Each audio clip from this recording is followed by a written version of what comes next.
This is the Dark Knight Masterclass top bracket. Hey girl. Hey girl. My boy Death Script's in this bracket. He's my favorite. We gonna win this. All right. Shit, bro. They're already in. Everybody lock in. All right. The DK Best in Class tournament is about to begin, guys. Well, it's technically called the Masterclass tournament this year, but here we go. Gates up. And away we go. I don't know. Okay, it looks like, all right. Dell's Gate is definitely Succession. But the other guy, Fupa Master, that's crazy. Muzaya is Awakening. So you have Succession versus Awakening DK.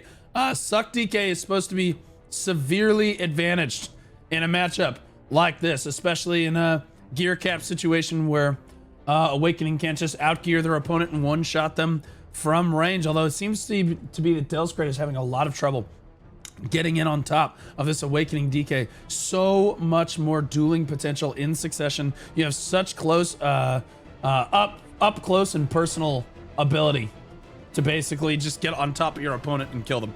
But this guy keeps wasting all of the skills he needs to get that done. Twilight Comma, Wheel, Lunacy, all of it. He's just wasting it from afar here. There's the Airstrike, which is also objectively better in the Succession format here. And Awaken, oh, there's the slanted balance, clean Wheel of Fortune follow-up. My God, it only takes like 3 skills to kill people at this gear score.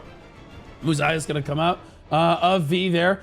He is down V under the 2-minute mark here, and he's struggling as the Awakening DK kiting to the edge of the arena where they can, but you are trapped in a small confined space with a Succession DK getting a little bit of poke down, trading some HP back now, but honestly, all it's going to take is one really solid Twilight Comma. We talk about Airstrike. Airstrike is so much better in the Succession format, mainly because you are protected the entire time and you can cancel immediately out of it, and that is the most important thing that you can do here. Awakening is so unprotected and vulnerable at the end of its Airstrike. Seated Catastrophe connects, comes in, actually hits him with the flow. Wait a minute. Oh my God, that was a clean combo from the Awakening DK coming down right there. Muzaya coming in. Oh my gosh, gets the V. Now it's the Suck DK Dell's Gate is at 5%, jumps out of the arena like a moron, then gets poked down. What? Oh my God. That Awakening DK just gamed on him. Absolutely gamed on him. The follow-up CC right there. Unprotected follow-up CC, but honestly, to 1v1 based to unlock it, because if you put that skill on your hotbar, you can cast it without casting the the predecessor skill, and it's just kind of a nice float. I guess in a 1v1, you get that re-CC, it works, but in no other situation are you ever able to use this kit. You know what I mean? What's with your voice? I just woke up like 4 minutes ago, brother. I'm exhausted. I'm tired. I'm still waking up, guys, so you have to give me a second. All right, so we're into the second round of this one. Nocturne comes down. Muzaya, another clean CC. He's gonna give the combo down, and the other guy, oh my God, he tried Dell's Gate, tries to hold on to his V, and just loses his entire HP bar and is forced to V anyway. The disrespect coming out from this Succession DK to not V that situation. You basically have to V in a situation like this. Muzaya, I'm sorry, Muzaya didn't have to V. Dell's Gate is dog shit. I don't know what to tell you guys. I'm just gonna be honest. Okay, so now he's gonna have to V. Okay, never mind. This Suck DK doesn't know what he's doing. He did not follow up the combo. He didn't re-CC either time that he caught the Awakening DK here. Muzaya just runs through him. Dell's Gate is, I don't know, dude. Good fight. I'll be honest. I'm trying to break it down like that Suck DK is actually good at the game, but I'm sorry. You don't hit that re-CC twice, but he CC'd him 2 different times. Couldn't kill him. Just didn't put the damage down. Yeah, I'm warming the voice up, guys. I'm warming the voice up.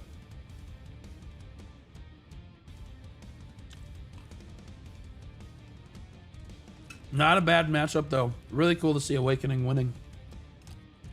That should never happen. The only time Awakening should ever win in this tournament is if Succession guy is terrible. Suck should beat Awakening DK 8 to 9 out of 10 times. Especially in a gear cap situation. And in a situation when the arena closes in around you and you can't create space. All right. Next matchup. TDE versus Dark Nihility. He just got there by RNG. That's all. Who got there by RNG? All right. I wonder if either of these is Awakening. We should be seeing mostly Succession DK today, guys. TDE versus Dark Nihility here. Oh my God. Do you see how thick that cake is on that? Oh my God. The gate goes up and away we go. This guy goons. Those are some clomper thighs coming out right now. All right. All right, let's see here. Oh no, it is Awakening. It's Dark Nihility is playing Awakening. My boy. Right here. And I have interacted with Dark Nihility before. I like this guy. So we'll see if he can make anything happen. Trap Invader comes down. Bro, can we please get a better camera angle? Gets CC'd immediately. Enforcement comes down. Does not hold on.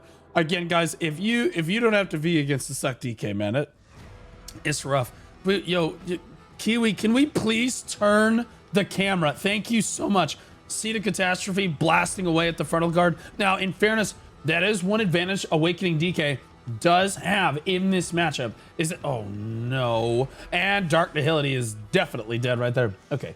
One advantage Awakening DK does have in this matchup is that Dark Knight in general, our frontal guards don't exist. You don't actually have a frontal guard for the most part.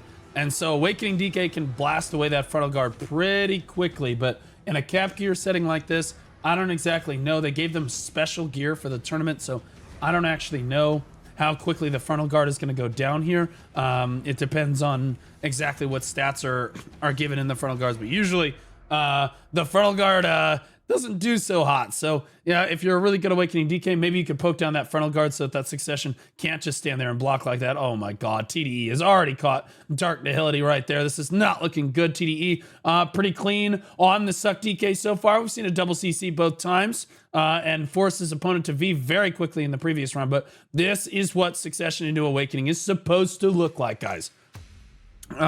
Succession dashing around has so many duelist tools at close quarters, just like Twilight, like that, and Awakening relies on so many frontal guards at range like that. The moment that you use Shattering Darkness, for example, they can just jump on you. Your airstrike isn't protected either. You're not even protected when you come out of V, and out he goes. That should be how Succession versus Awakening DK goes, guys. But TDE representing relevance here. Big props to him. Love Rally and their leadership core back in the day. I hope they're all doing well in their lives currently. They were absolutely a staple, phenomenal guild on our Siege scene back in the day. Big fan. Yes, the first game. This is the second one. All right, Celeste. Oh my God. Wait, Celeste is running relevance. Oh, poggers. All right, this is Celeste versus Asvra. All right, boys. The Dark Knight Throwdown Showdown. AI. Or no, I'm sorry. All Out Thighs. All Out Thighs. Oh, boys. Oh, my boys. Imvenic just resubscribed for 2 months. I started playing DK yesterday and now I can't stop gooning to her. She's still level 13 because I can't even leave Valia. I'm too busy. Nice. Is this my life now? Yeah, these are the Dark Knights that have actually survived to level 60 here. Looks like both of these are playing Succession here, and this is what we should see most of the day, is Succession on Succession, Dark Knight Violence. Sadly, Kiwi's just not turning her camera today. Gets the double CC down on the Enforcement right there, but sadly not able to come up with the damage in Celeste. I do expect Celeste to be doing quite a bit more damage in Succession right there, but sadly I think missed out on a couple opportunities They could have used Nocturne being used. If you don't know what Nocturne is, that's the skill that allows you to go invisible for a second and then jump behind your opponent. Iframe there, and it's strictly better in the Succession format than it is in Awakening. But hey, in Awakening we like it too, you know what I mean? Oh my goodness, uses the Roses, fools Celeste right there, comes back in but does not get the re-CC, but did knock Celeste down, now ahead in HP. I would be pressing the issue here. If you're ahead in HP in this matchup, you are definitely winning. Suck DK is an extremely volatile, high damage matchup. You see it like Suck Musa versus Suck Musa is very similar in that, like, you just have so much damage, you can just blow your opponent away from standing. Oh my goodness, little lag from Kiwi right there. Celeste gets caught again by the Roses trick, baby. Dude, you love to see that. Celeste getting almost bodied in this round, loses the V right there, and Azra might, oh my god, catches her again. Down goes Celeste. Azra, Divine Waifu from Nightwings, is just running through the GM of relevance. Well, don't worry, Celeste. They love you because you're a good, solid guild lead. Not because you're a phenomenal player. It's okay. It's similar to why people love me. I respect it. Celeste gotta lock in. Celeste gotta lock the in here. We gotta lock in. So does Kiwi here on this spectate. Oh my goodness, Wheel of Fortune immediately catches Azra right there, but honestly didn't need to V. Celeste really bumbling the follow-up CC and damage right there. So honestly, Azra bumbling all of that. The follow-up damage just not there. Sad to see. Wheel of Fortune coming down. You see these two are lingering their super armors like the super armors linger on this class, and they don't. Celeste catches him with Wheel, follows up with Enforcement right there. Oh my goodness, but overcommits on the damage, gets CC'd herself, and now she's in V. Azra looking, hunting for their prey, catches with the airstrike. Enforcement to follow. Spirit Legacy will finish. No way. Celeste down in the 2-0, out like a light of the DK tournament. You can see the relevance guild members very upset in Kiwi's chat here. Tragedy. Well, Celeste, you fought hard for the 2 rounds that you were able to survive, but you know what? I respect it. I'd have played Awakening and just lost in the first round, so we'll see here. Sagal and Soaked. I do expect Sagal to make short work of Jalapeno here, so let's hope that he does. I'm rooting for him, even if he wouldn't root for me. All right, gates up and away we go. Twilight Dash forward, biding their time. Oh, never mind. Sagal is in Awakening. Oh my god. First of all, what an absolute legend. Second of all, he's in a strict disadvantage. Oh, Jalapeno gets caught by a well-timed lunacy. Oh, you never want to see that on Suck DK. Comes at him with the airstrike right there, but not going to find the answer, and now just poking Jalapeno down. Jalapeno not doing a very good job of staying on top of Sagal in the Awakening case. Gets caught by Seed. Yeah, so this is a bit of a skill diff on this one. I'm going to be honest with you. Succession DK should not be getting caught like that. Nor should Succession DK be allowing Awakening to pressure it as much as she is here. So, can we watch more Where Winds Meet content today? Can we count the days?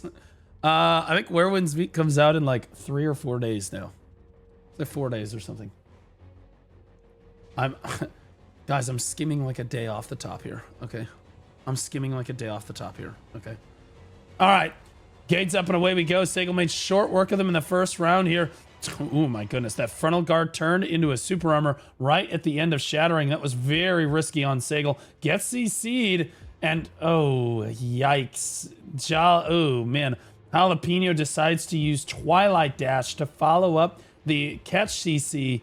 That doesn't re-CC people, my boy. That doesn't re-CC people, so clearly Jalapeno lacking some of the game knowledge required to really make the class float. overall. Maybe needs a little bit more practice on this one, Sagal.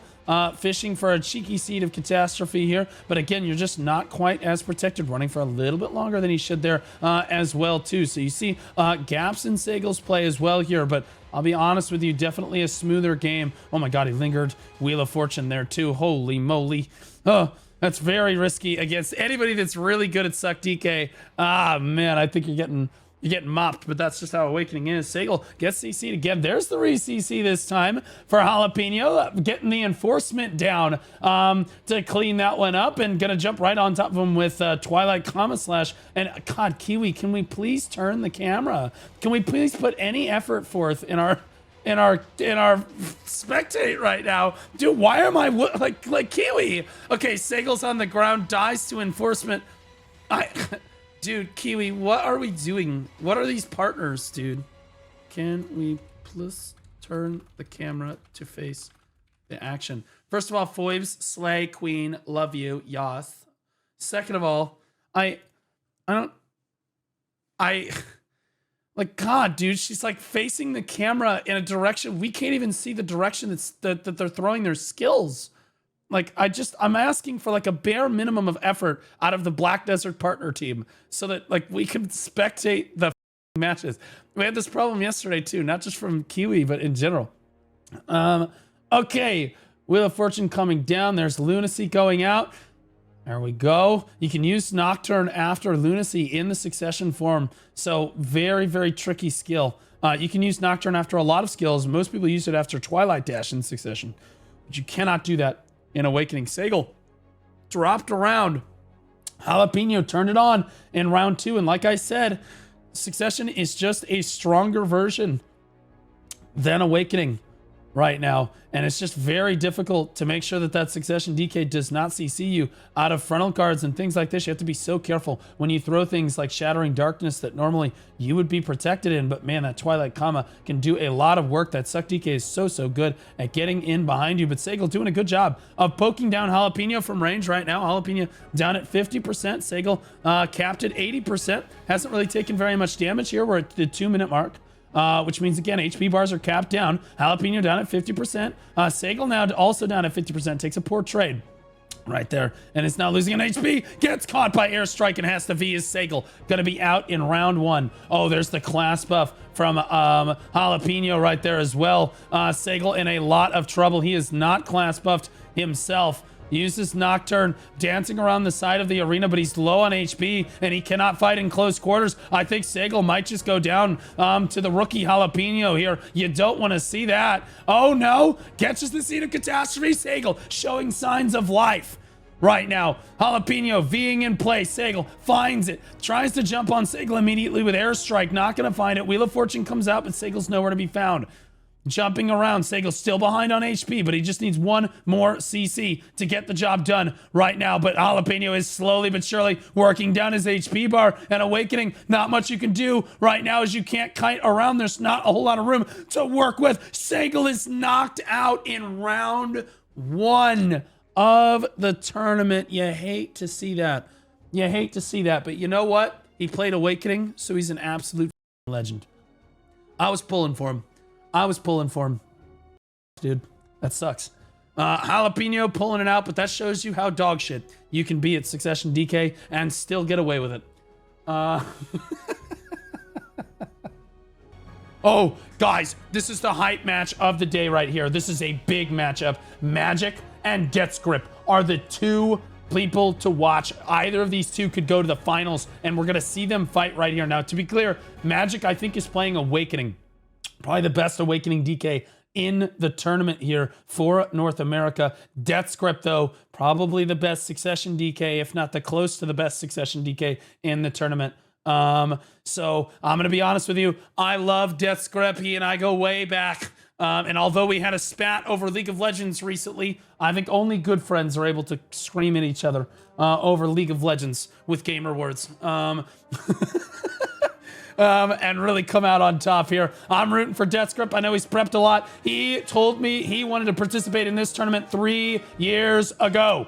He said he wanted to be the best Dark Knight in the world. He said he wanted to show everybody. Well, here is his chance. First round of the tournament, and he's got his work cut out for him. Magic, though, honestly, this is much better Awakening DK play that you're seeing right here. Absolutely no lingers on any animations at all right now. Not leaving himself open. You have to be so careful about when you use Shattering Darkness against a player like Death Script. He's going to go in on you immediately. You also can't really use Airstrike almost at all in Awakening versus Succession, because a good Suck DK will capitalize on the fact that Airstrike is just not as protected in Awakening as it is in Succession. So Magic doing an absolute masterclass. Oh my God, catches Death Script with Nocturne. Death Script trying to hold on to V, has to V ultimately anyway, so now Death Script way behind in potential right here. Way behind in pressure right now. His HP very, very low. No V. Magic gets caught being too aggressive. Has to V Death Script damage. But he does V while he's still ahead in HP, which is very, very important right there. So Magic, class buffing on this first round as well. So you see both class buffs are popped right now. And I'm just going to be honest. Anybody that plays DK knows your class buff in both specs is your kill switch. You flip this on when you want to two-shot people. Magic's on the ground. Death Script has found his prey, and he will mop him up in round one. But Magic making it look close, which is impressive on Awakening. Very, very impressive on Awakening DK. To see Death Script, a player of that caliber in Succession, very, very impressive. He got his V and everything. Very clean combo as well, if I do say so myself. Very, very impressive. Death Script one round away from moving on to the next one. Representing Vagabonds here. Lost tremendously to Digi in their most recent 1v1. Wasn't even close. Digi sat there and farmed them. Made it look close. All right, Death. Honestly, biding his time, not putting a crazy amount of pressure on Magic, but Magic also not putting an insane amount of range pressure on Death Script, probably just out of respect for both of these players. Death thought he caught something, may have caught something there, but wasn't able to really get in behind Magic. Both players trading relatively equally at this point. Succession DK does still have range pressure in its kit, and you saw it thrown out right there and actually hit Magic right there. So you can see he's a little bit lower on HP now. Death healing back up to full health. Magic staying poked down. That's not something you see very often in this matchup. Normally you see Awakening trying to chip away at the Succession counterpart here. Twilight Kama coming in. And Death Script dancing for his life right now, trying to get out of that one. Magic kiting around, honestly doing such a good job of making space for himself, keeping himself healthy. He's caught on the edge of the arena. This is really bad. Had to use some stamina to get back in, and that's another thing we talk about. Succession has to use a lot more stamina than Awakening in order to keep the foot on the gas pedal, a lot like Awakening Megu versus Succession Megu, but reversed in this case. Suck Megu and Awakening DK share a lot of the same similarities in a matchup against their counterpart, Awakening or Succession Megu versus. So Succession Megu versus Awakening Megu is like Succession DK versus Awakening DK. But the Awakening DK is like the Suck Megu. That's what I'm trying to say. All right, Magic goes into Nocturne, tries to get behind him. Death Script conceals himself in the roses and pops right back out at him. Lunacy comes down, jumps away from Death Script's damage, though. And I'll be honest with you, 1 minute left on the clock, and we're going to be down at 50%. Standing health bars. I think this favors Death Script really well, mainly because the arena is going to close in again here in just a few seconds, and Death is just going to be on top of his opponent now. If Death runs out of stamina, that's going to be a problem. Death Script goes for the class buff. He gets it up barely in time, but he's getting poked down by Magic right now. He's at 1%, even in class buff. He wasted class buff for this. His opponent did not, and now he gets poked out, killed by Shattering. A huge mistake by Death Script to class buff. In that situation, he thought he had it, and now he's in a 1-1 situation. He will not have class buff going into the final round of this, but his opponent will have class buff. That is not good. If Death Script it's very difficult to say that you're the best DK in the world if you go down to an Awakening DK in round one right now. That should not be happening. Death Grip clearly upset. Oh no, he gets CC'd. The comma slash follow-up. Death Grip has to V mere seconds into round 3. He is tilted out of his mind right now, my brother. Relax a little bit. Go reset the fight. Breathe, my brother in Christ, breathe. Oh my God, is he gonna get knocked out in round 1 by an Awakening? Dark Knight Magic is extremely good, no doubt, but you're playing almost a hard counter matchup at this point. Magic came prepared to play right now and is putting the pressure on. Awakening in this situation is really good. Your opponent's trying to jump away from you. You are not using as much stamina to move as Death's Grip is. Death trying to conserve stamina as he gets in behind him, tries to make a play onto Magic right there and then jumps immediately right back out. But you know what? He's bought himself some time. His HP bar is recovering now. He has no V. He has no class buff, but now the Awakening DK has class buff now. Magic has blown his 30-second class buff, and now if Death Grip can survive for the next 15 or so seconds while that class buff is running, he should be fine, although he's running a little bit low on stamina at this point. Awakening DK, again, not going to have to use as much stamina. Seed of Catastrophe coming down into Nocturne. Wheel of Fortune jumps immediately out of it. With the end of Wheel is not protected. You do not linger super armors in DK unless you're talking about slanted balance. In a lot of cases, especially for Awakening. Oh my goodness, Death's on the ground. Death is out in the first round.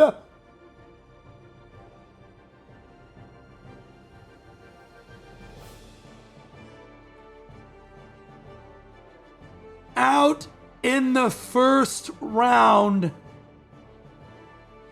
to an Awakening Dark Knight.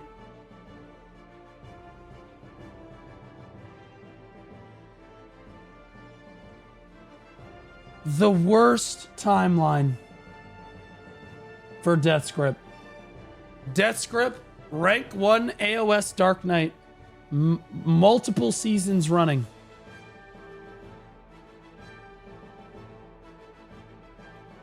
Rough. I'm sorry, man. I was pulling for him. I was. He waited like 3 years for that opportunity. I'm sorry, brother. Devastating loss for Death's Grip.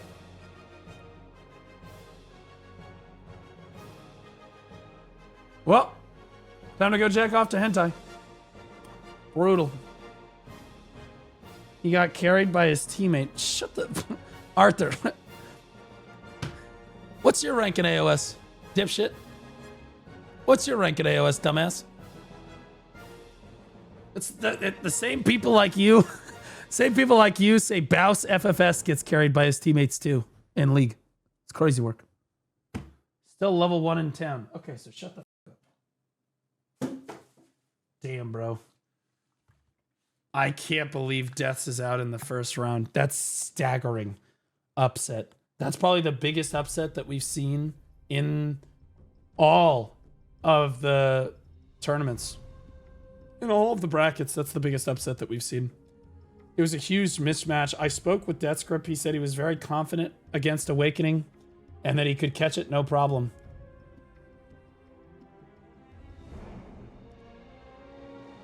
You hate to see it. And now, Magic, honestly looking pretty good here. Moving through.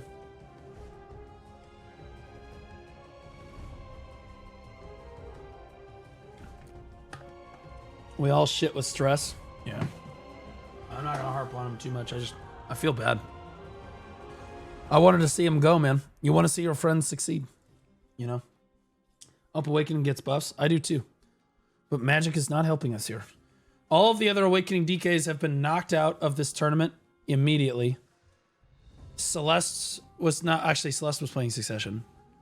We saw Muzaya knock out Dell's Grade. We saw TDE knock out Dark Nihility. We saw Jalapeno knock out Sagal. The only upset we've seen is, again, the one we expected to go this way, right? Holy fraud alert. I'm sorry, Death. I'm sorry, buddy. Oh, I'm sorry. It's devastating. I wanted to see you do it, man. I saw your name up in lights, bro. Magic's kind of a gamer, though, isn't he? I actually think ever since Cluster went down to 7 seconds, it helped out the Suck matchup a lot. Yeah, but like, let's not. Yeah, I mean, it did. You know what I mean? Etsu, no question. Yeah, but like, are we gonna be honest with ourselves? Suck DK is still like leagues above Awakening in 1v1 format like this, especially where the arena closes in, right? It's rough, man.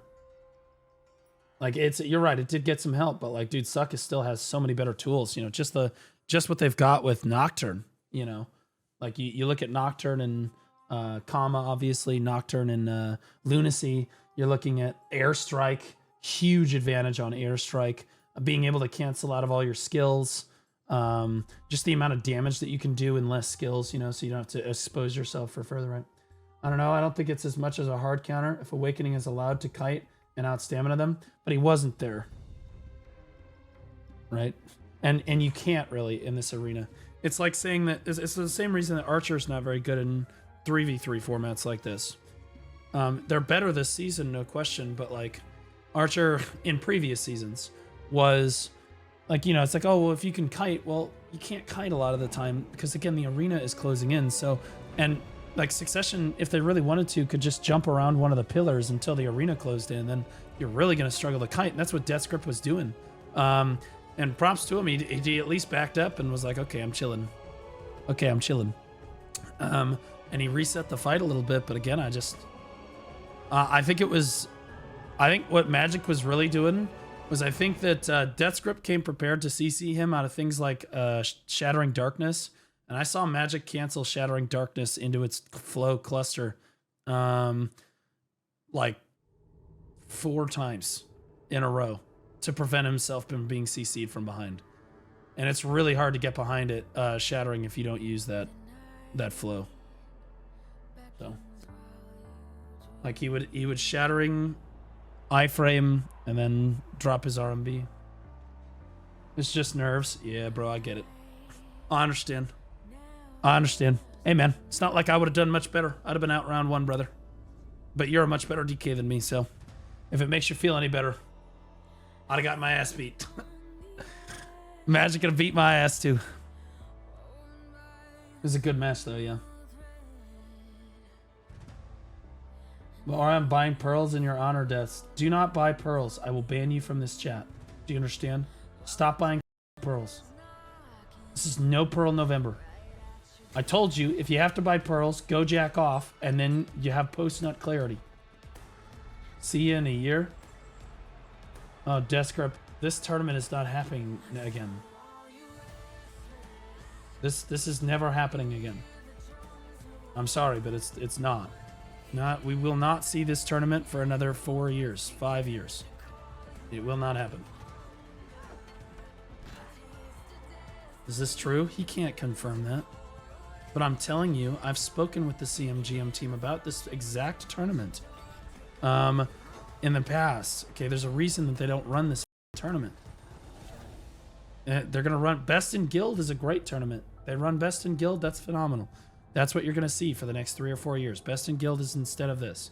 Okay, this tournament, I would say it's hard to put on for Perlibus, but they put the lowest amount of effort possible into this tournament. Again, I say that the higher ups on the CM team need to be replaced for their management of this tournament. The CM team itself, with Ronin, Etsu, and Enclave, and you know, Underfoe and Corruption and all them, they're fine. It's not their fault. They're just doing what they're told. But like, no production at all, no effort put to showcase the matches, or it's like, oh well, we have the partners like showcasing the matches. Yeah, and how's that going?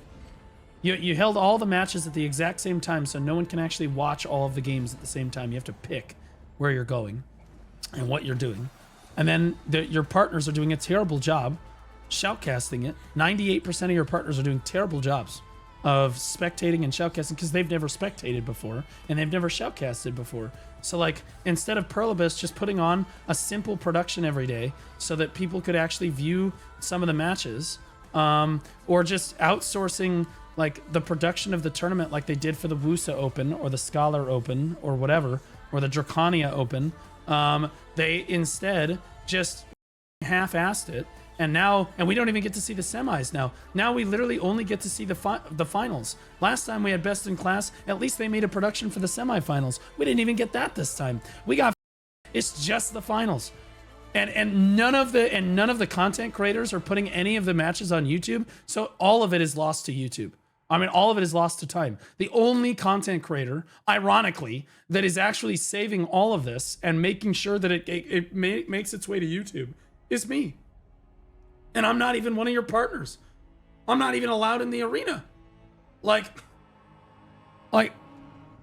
It's such a poor job. It's such a shit job, especially when you had somebody offer to literally do the whole tournament basically for free.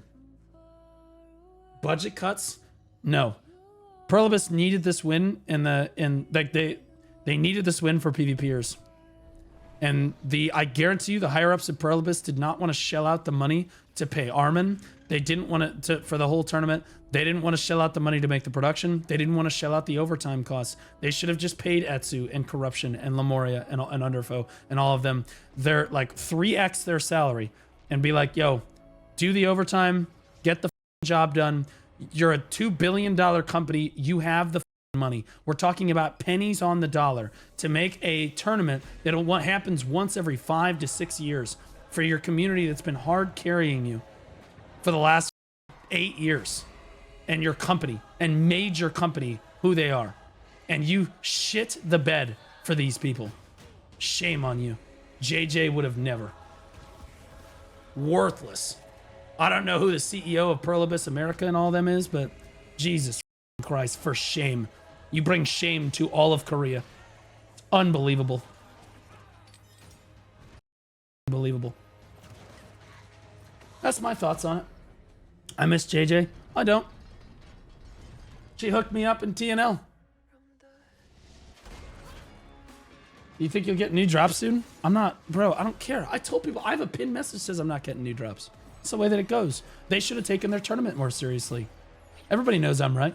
Even the partners agree with me, but they can't say that out loud. This is a joke.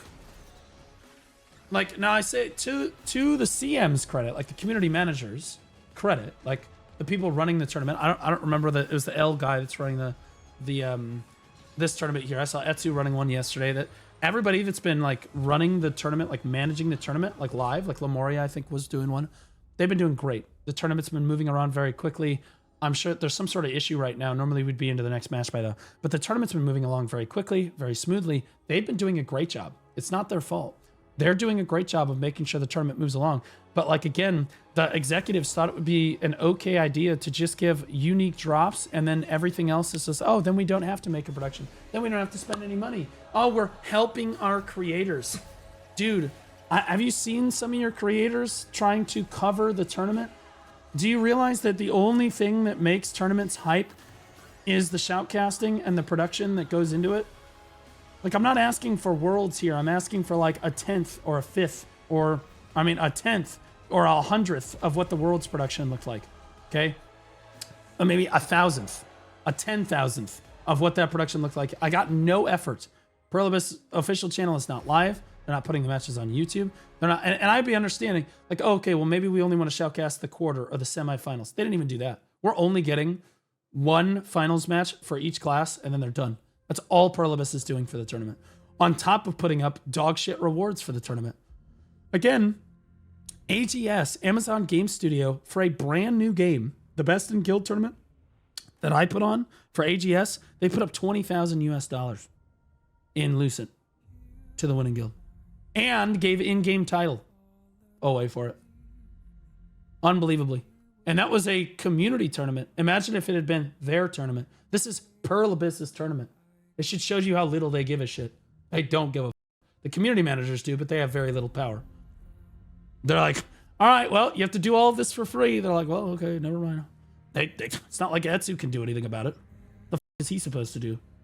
It's not like he can just whip up 50 grand out of nowhere, which is all it would have taken to make this tournament happen.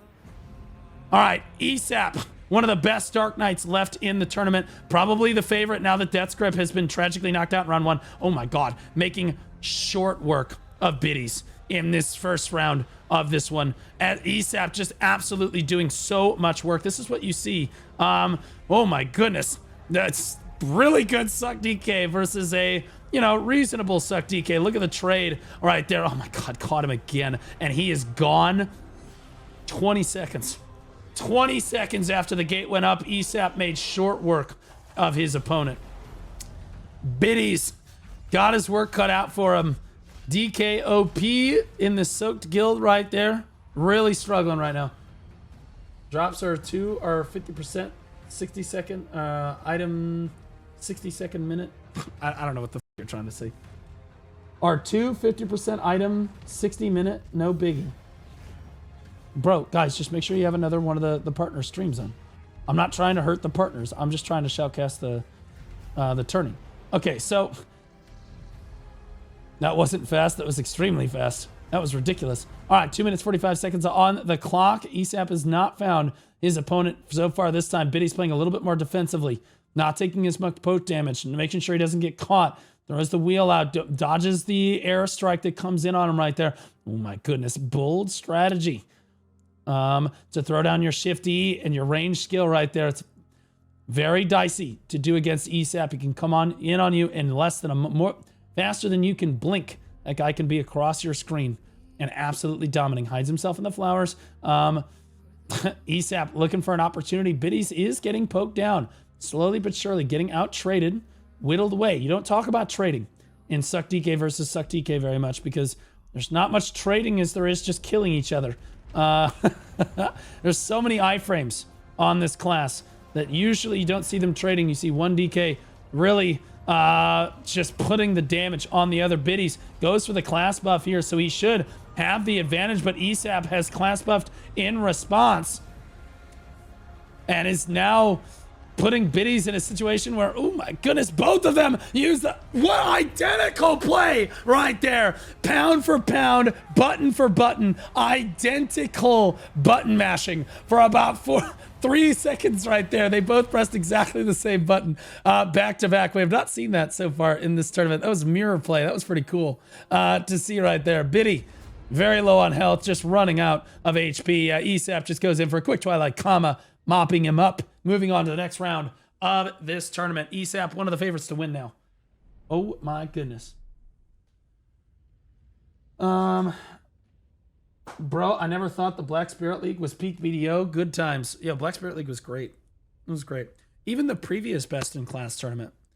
Like they may not have put the previous Best in Class tournament on, like all of it on YouTube, but they at least had the semis through the finals on YouTube. And then if I remember correctly, they still had people make productions for the previous parts of the tournament. Like people were actually like taking it seriously.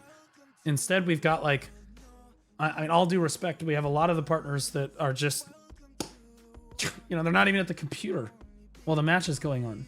Like, what are we talking about? And all of the matches are happening at exactly the same time on exactly the same days. So like, instead of spacing them out, which would have been more work for Perlibus, instead of putting them on multiple days, like having the tournament go Monday, Tuesday, Wednesday, Thursday, Friday, Saturday, Sunday, and spacing all of the classes out so that all of us can see like all of the matches if we want to, they instead put all of them on the same day so no one can see anything but like the one matches they want to see. Again, that's just poor. It's just lazy. It's super lazy. I expected a lot more. I did. I also expected more out of the partners though, to be fair. And props to Kiwi for letting me restream. The few partners that did allow me to restream, I say few, but basically everybody I asked said okay.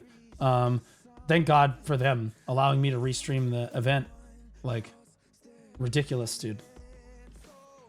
Kiwi, the only problem I've had with Kiwi is that she sometimes just isn't turning the camera to face the action. That's it. That's all Kiwi. Kiwi, at least she doesn't have much crazy stuff going on the screen. She's not doing picture-in-picture stuff. She's not just sitting there. Like, she's giving commentary. People gotta work Monday through Friday. Shut the f up. What? We're gonna act like nobody's got work? They could have made it. But see, here's the thing. The tournament doesn't need to start at 1 p.m. PST. The tournament can start at 5 p.m. PST.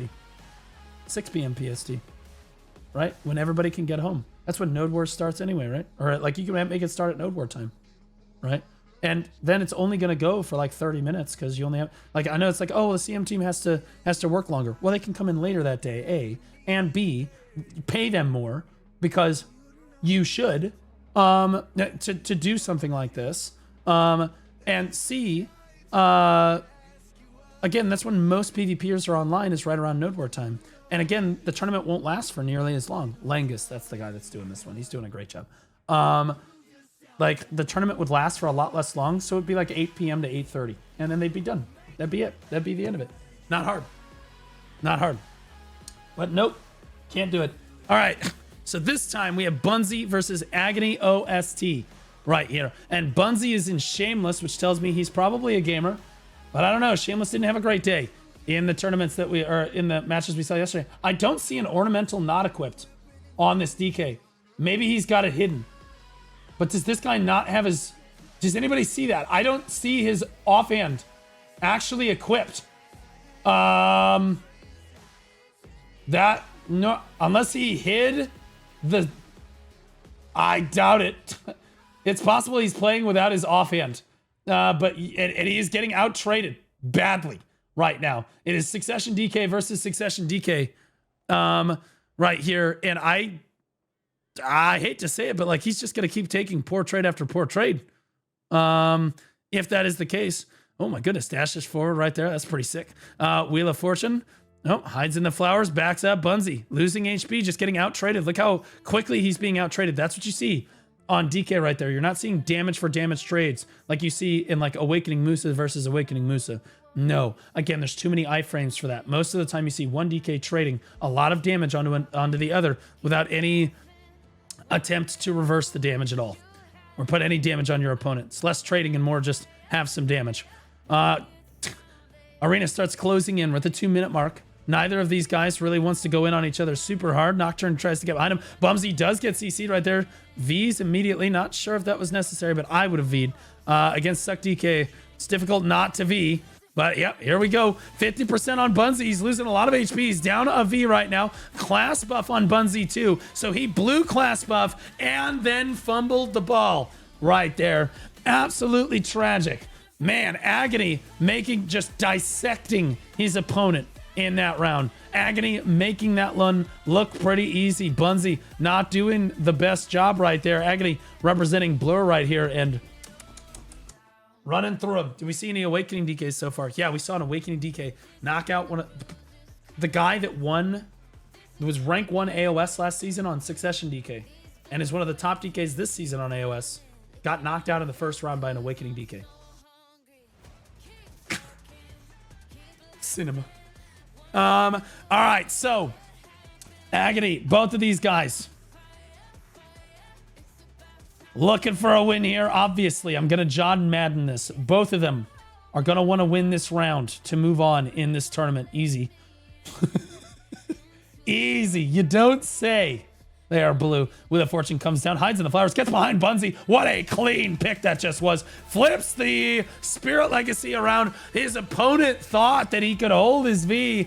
No, there goes, that is Agony's class buff. There is no way Bunzy survives that. He is cooked. 0-2 to Agony. Agony, great job, buddy. Very crisp, clean play right there. Agony gonna move on in this tournament right there.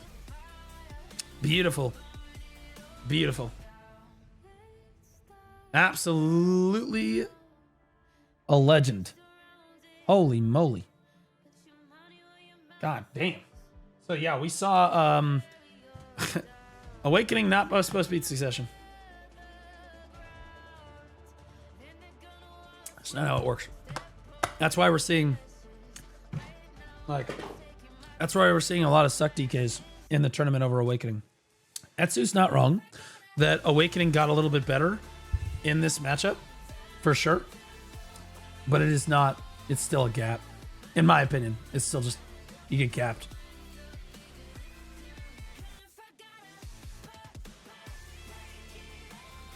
Oh man, better nerf Awakening DK. Dude, send help. I was kind of hoping that all the Awakening DKs would get knocked out in the first round so that we could get,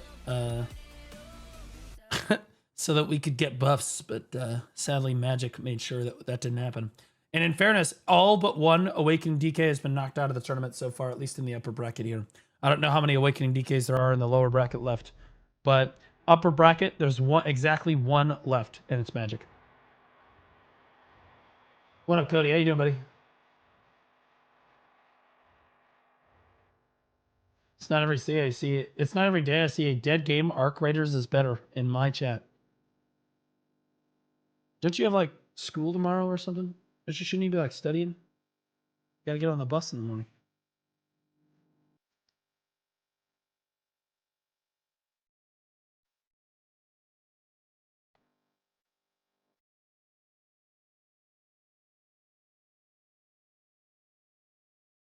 All right. Mosiah versus TDE. We're into round 2 now. These are all succession DKs, unless you see magic, guys. Every single one of them is suck DK.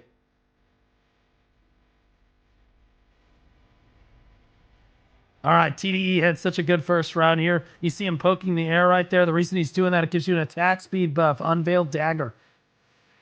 With that attack speed buff. The gates are up and away we go. Legends Never Die is playing. This is your time. Wait a minute. Whoa, whoa, whoa, whoa, whoa. Mosiah is awakening. I apologize. So we do see Mosiah. This is the... Okay, there's really 2 awakening DKs in the upper bracket. My mistake. I forgot Mosiah was awakening. So you see Mosiah coming down right here, but this is his first true test right here, as TDE is the first really solid suck DK he's going to have to play against right here. TDE was pretty solid mechanics coming in, putting some pressure on his opponent right there. And honestly, again, Airstrike, such a powerful tool in the Succession kit. Awakening not really allowed to use Airstrike in this 1v1 matchup, at least not to engage anyway, because it's just it's got more gaps than Swiss cheese. And Awakening, very difficult, but in Succession you can cancel out of it, and it's protected all the way through. TDE, oh my god, catches him with slanted balance. Just a cold slanted balance from block. Oh, that's rough, bro. Mosiah loses all of his HP on the trade right there. Fortunately, he was right next to the edge of the gazebo right there, so he wasn't able to take all of his damage, all of his HP in damage. He was able to hold on to his V. He's just trap evadier to make some space for himself. Kiwi is lagging, but that's okay. We're fine. TDE, Twilight dashing forward, doesn't follow it in with the comma slash though. Now looks for the lunacy, biding his time, knows that Mosiah is just hopping around. Mosiah is the one under a lot of pressure right now. He's up in HP, the arena is closing in. He is more deadly in close quarters. He's got a lot more damage in close quarters than the Awakening counterpart here. Awakening just trying to spray down Shattering Darkness into cluster right there. Trying to get out. TDE goes for a Twilight comma, not able to find Mosiah though. Very expertly gets out of that one. Seed of Catastrophe doing well there too. Now we're buffering. Kiwi, please, God, tell me that you did not just crash. Kiwi. Kiwi's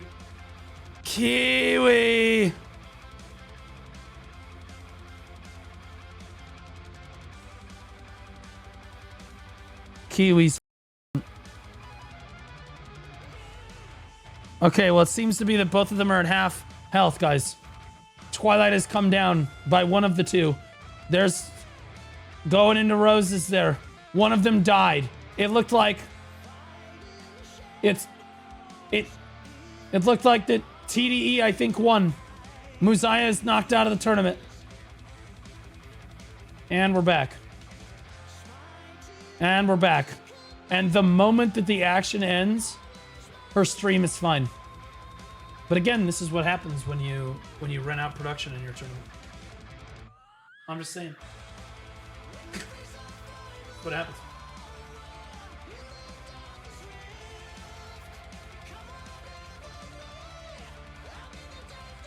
Wait, what? Wait, what's going on here? Did Mosiah win the last round? Because there's a dot. Okay, so TDE taking round 1. Oh, okay. That was only round 1. All right, so we're in round 2 now. Again, Awakening DK struggles in this matchup. I don't care what Etsu says. Struggles in this matchup. Did get a little bit better, but still struggling. For sure. It is still should not even be close. Unless the Awakening DK is just a god. Mosiah doing what he can here. Respect for playing Awakening in the tournament. Shattering coming down. There's Seed right there. Twilight comma coming out. We're just not seeing Mosiah able to put on any pressure, any chip damage at all on his opponent. TDE doing what he wants when he wants. with Muzaya right now. In fairness, who wouldn't with a DK that looks like that? Airstrike coming down, damn out of trouble. Just kiting back was Shattering Darkness into Trap of Vadir right there. Kiting around really well, to be honest with you. Muzaya creating space for himself, but just not able to create any opportunities because he's caught up using most of his skills to try to get away from his opponent. Throws down Cluster to spare right there, but just not able to get anything with it.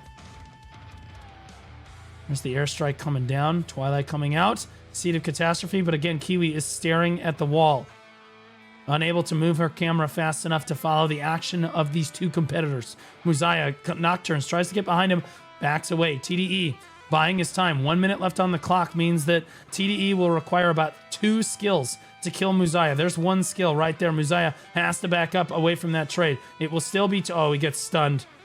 He gets stunned right there. I wonder what stunned him. There's not very many stuns in our kit. Oh my goodness, goes for the slanted balance, trying to catch Muzaya. This is Muzaya's last chance right now. He is down 0-1 in close quarters. Gets CC'd. EZAP is just going to whop him down. I'm sorry, TDE is going to whop him down right there. And again, now we're down to 1 Awakening Dark Knight left in the tournament here. There you go. There you go. See, again, I'm just right. Okay, Succession DK. Kind of cooking. Is BDO worth starting in 2025? Oh yeah. It's a great game. It's a great game. We have complaints about it as veteran players, because we're at like weekly gated stuff at the end, but like the new player experience is really solid now. They've made it a lot easier. It's still difficult for new players, but like all MMOs are difficult for new players when they pick them up. Either way, I think it still has one of the best new player experiences in MMOs. It's also gotten so many quality of life changes that I think it's definitely worth giving a go.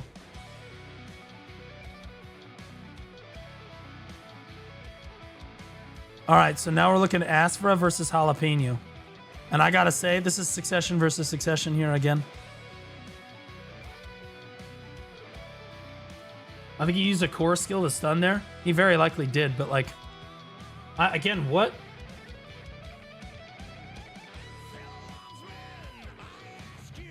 We used to have like a little flower petal we could put down to trap people to get a stun. Trap of Vadir used to be a stun, but both of those have been removed. You can't do either of those anymore. So like, I think he had to have used one of his core skills to stun him, which is impressive because normally you have to have, especially in this matchup, you've got to have, you have got to have, no, wait a minute, no. Who was the guy that got stunned? It was the Awakening DK that got stunned. Suck DK doesn't have core skills. Suck DK doesn't have core skills. So I don't know. Maybe I'm just forgetting. Phantasmal Snare. Oh, true. He did get caught by the flowers. I remember seeing a flower there. I just thought they were his flowers. Either way, Asphra getting absolutely turbo. Jalapeno running through this guy right now. Remember, he took out Sagal in the last round. That was one of our only other Awakening DKs that we saw in the tournament. Took him out last round too. So we're seeing Jalapeno move in. Skeptic's messages. Yeah, I mean, Skeptic he's a demon. He's a demon. Y'all want to side with Key? That's crazy work. There's an argument going on in guild chat right now. That's right, Skeptic, you tell him. Okay, I don't know. Okay, both DKs have used V and class buff at this point, and neither of them have gotten anywhere. Jalapeno at 60%, but his opponent also at about 70%. Now Jalapeno takes a bad trade here. Oh, catches him. Get that enforcement down. Yeah, he's got it. There we go. Spirit Legacies to finish the job. There it is. Not what I expected. Asphra looked stronger in round 1, but you know what? Jalapeno took 1 round against Sagal to be like, you know what? Just kidding. And then turned it on. So now Jalapeno busting through the DK tournament right now. 1-0 up. Potentially could just wipe Asphra out of this match right now. This looks fun. How balanced is PvP? Yes. Depends on which version of PvP you're talking about. I would argue our 3v3 is pretty balanced. COVID M, thanks for the brand new T1, brother. Appreciate you. 1v1 is definitely balanced because obviously Well, 1v1 when it's the same class is definitely balanced. Thanks to the brand new T1 sub. Nothing makes me wetter than a brand new T1 sub. All right, Shadow Bullet comes down. We haven't seen Shadow Bullet used almost at all yet. Astra gets put on the ground. No damage, though. Jalapeno missing the damage right there after getting the catch. Twilight Comet coming down for Astra right there. Jalapeno back to the wall. He uses Lunacy right now, shattering, Twilight Dash to try to get near his opponent. No comma follow-up, though. Oh, my goodness. Wheel of Fortune. A cold catch with Wheel of Fortune. Follow up with Spirit Legacy and the following damage. But Astra held his V, got up, CC'd Jalapeno, but didn't get the follow-up CC. Huge blunder from Astra right there. And then Astra forced a V from standing. Astra off their game in this one. Oh, man. Might be a bit of a choke situation. Yeah, Jalapeno just uses a quick Twilight Comma to clean up the remaining health bar of his opponent right there. Astra run down. Just not ready. They got the CC down. They panicked. They didn't get the second, the follow-up CC on it. And they didn't V when they got CC'd. Just rough. Now, I got a new subscriber, and nothing makes me wetter than a brand new subscriber. So all these bitches don't slip.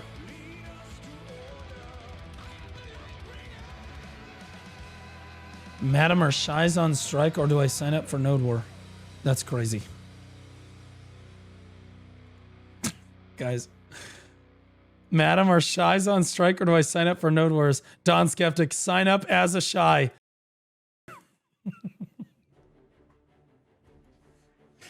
Bro, family is kind of a ride, I'm not gonna lie.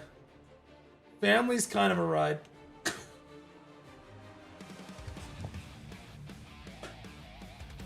Family's kind of a crazy one. BDO is only good for post-combat nut after you log off and play other shit. No, you're so stupid. There's a reason that our combat is best in genre, bro. You play Dark Knight, or you play combat in this game, and all other MMOs will feel inferior in combat. It's not even close. All right, our final Awakening DK, whose name is Buff Awakening DK. Based Magic. My favorite left in the tournament here. My GOAT. Versus Air Sausage here. As much as I love relevance, I'd love to see an Awakening Dark Knight blast these Succession DK exploiters. These suck DK abusers. They're only playing it because it's good. Magic plays because he RPs, because he loves the class, because he understands the class better than everyone else does. And he's going to show it. He even took the time to customize his trial character for this tournament. It's fully customized in full Dark Knight fashion. Comes out looking for his opponent. Awakening DK again with much more range to put pressure on Succession, and also no stamina issues in comparison to Succession. Suck DK struggles so much more to get from point A to point B, but can keep their foot on the gas pedal for short periods of time. So if Magic can keep his distance like he is right now, he should be able to work his way through this match. Wheel of Fortune comes down, Nocturne to keep himself safe, jumps behind his opponent, decides not to go for a slanted balance follow-up. Moving around right now, drops the Lunacy, keeping himself very protected. You'll notice almost all super armors he's using right there, except for that one forward guard that he felt like he was safe using. Oh my goodness, Trap Evader backwards, almost gets caught in that. Takes a bad trade for it, but honestly, his health bar is looking okay. Magic avoiding CC so far in this matchup, but also not able to find any damage on his opponent, Air Sausage, so far right now. Kiwi, could we please turn the camera? Thank you so much. Maybe it's just because I'm used to DK. There we go. Trap Evader backwards, trades with Seed of Catastrophe. Is Magic playing Awakening? Oh my god. I'm sorry, Air Sausage is playing Awakening. Was he playing Success? What? I don't remember Air Sausage playing Awakening last round. There's the class buff. I saw the other seed and I was like, wait, that guy's playing Awakening. What the f? Okay, so Magic just class buffed right there, but that would be why Magic is having such an easy time. This is the problem with not knowing what their specs are ahead of time. I just assumed. So we have the 2 Awakening DKs that are left. I keep saying there's only one Awakening DK left, but I swear to God, Magic will be the only Awakening. Oh my God, wait a minute, he got CC'd. Wait a minute, air sausage. Wait a minute, air sausage. Wait a minute, air sausage! Magic didn't even V. Magic didn't even V. He thought he could hold it. What in the hell is going on? So air sausage uses V early, which is better than using your V never.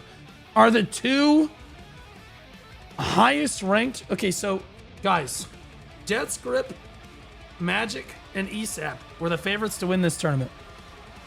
Are all of them going to be knocked out by round 2? Is ESAP going to get knocked out too?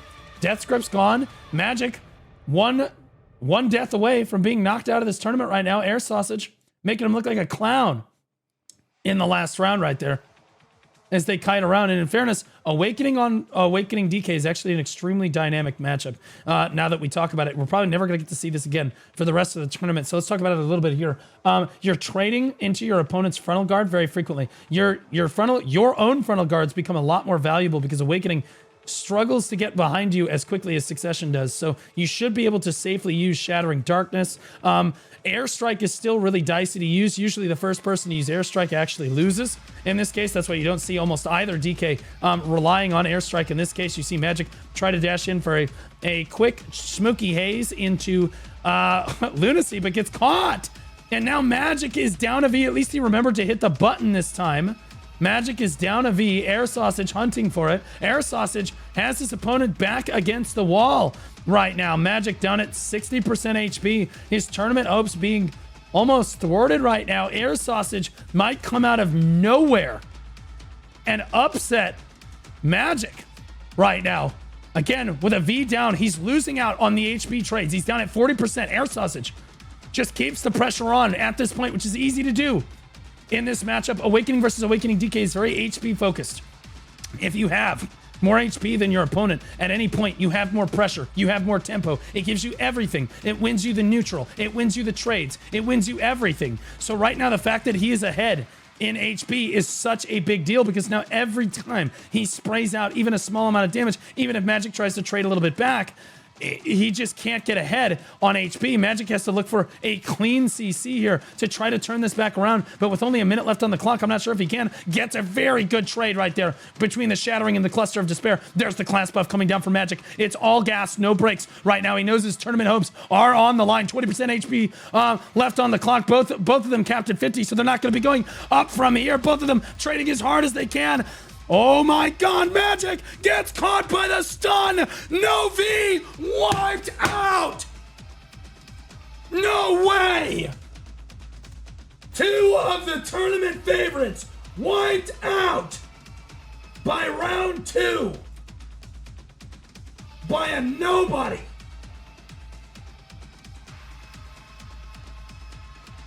I'm fixing it. I'm fixing it. I'm fixing it. I'm fixing it. I'm fixing it.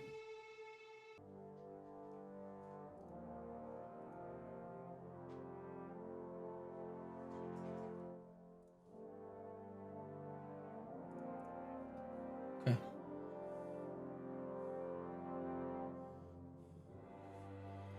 All right. ESAP. Now the only tournament favorite going into it left. Okay, I swear to God, there's only one Awakening DK left now. I could have sworn that there were only 2 Awakening DKs in round 1, and one of them got knocked out. That was Sagal. But I guess I don't know, maybe I'm just getting old.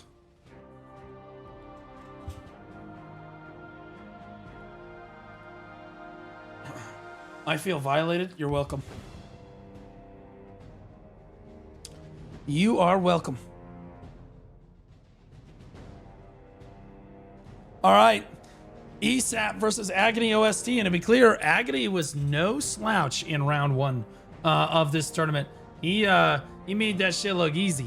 So ESAP's got his work cut out for him. You could definitely see ESAP got knocked out of this. Just resubscribed for 11 months. ESAP, a family member, and you never turn your back on family. We'll see if he can make it happen. 2 Succession DKs going at it here. ESAP, the hero we need, up against Agony here. Oh my goodness. Holy moly, hides himself in the flowers, moves to the side. That's such a cool move. I'm so glad they added that. It's such a sick DK thing.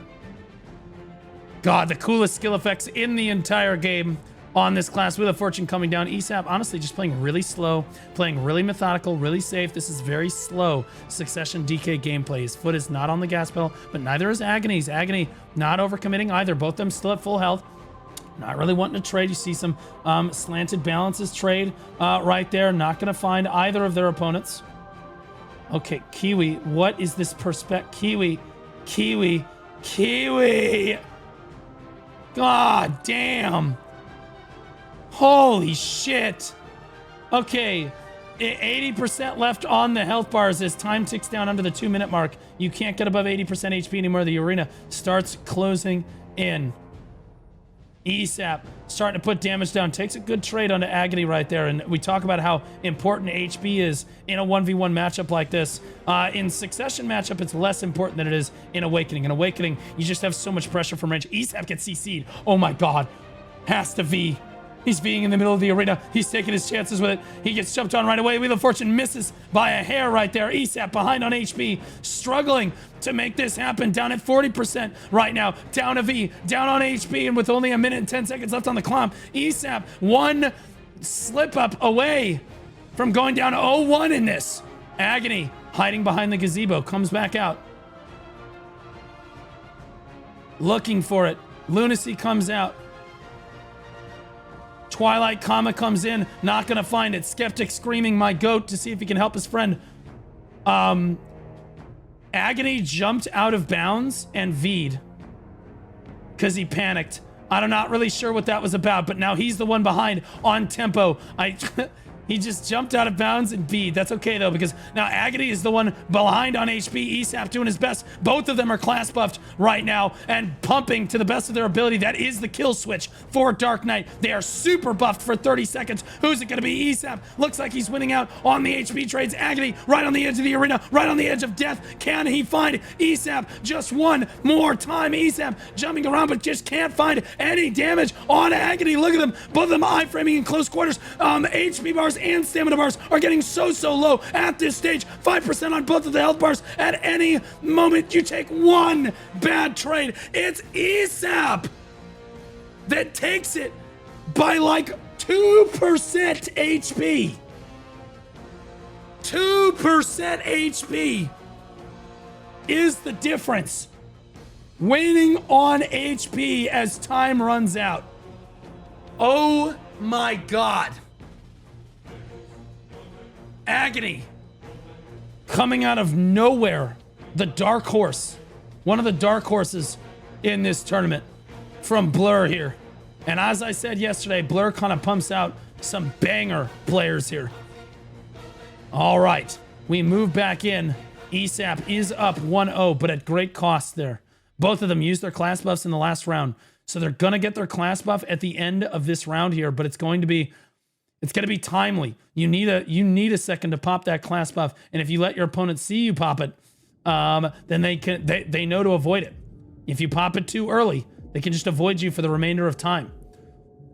That's why we see a lot of DKs waiting to the very, very end of the timer to pop that class buff. Oh my goodness, ESAP finding Agony right there. Agony trying to hold on to his V. You can't do that against a player like ESAP, man. You don't get to hold your V, Agony. Agony trying to hold his V right there means that now he's behind on HP, he's behind on tempo, he has no V, he has less resources, he has no class buff to get him out of this either, and so he's going to spend a lot of this time basically just playing cat and mouse with his opponent while his HP bar tries to recover slowly but surely. He can't take chip damage. Fortunately, if you're really good at Succession DK, you can avoid taking almost any chip damage at all, and Agony has done a great job of it.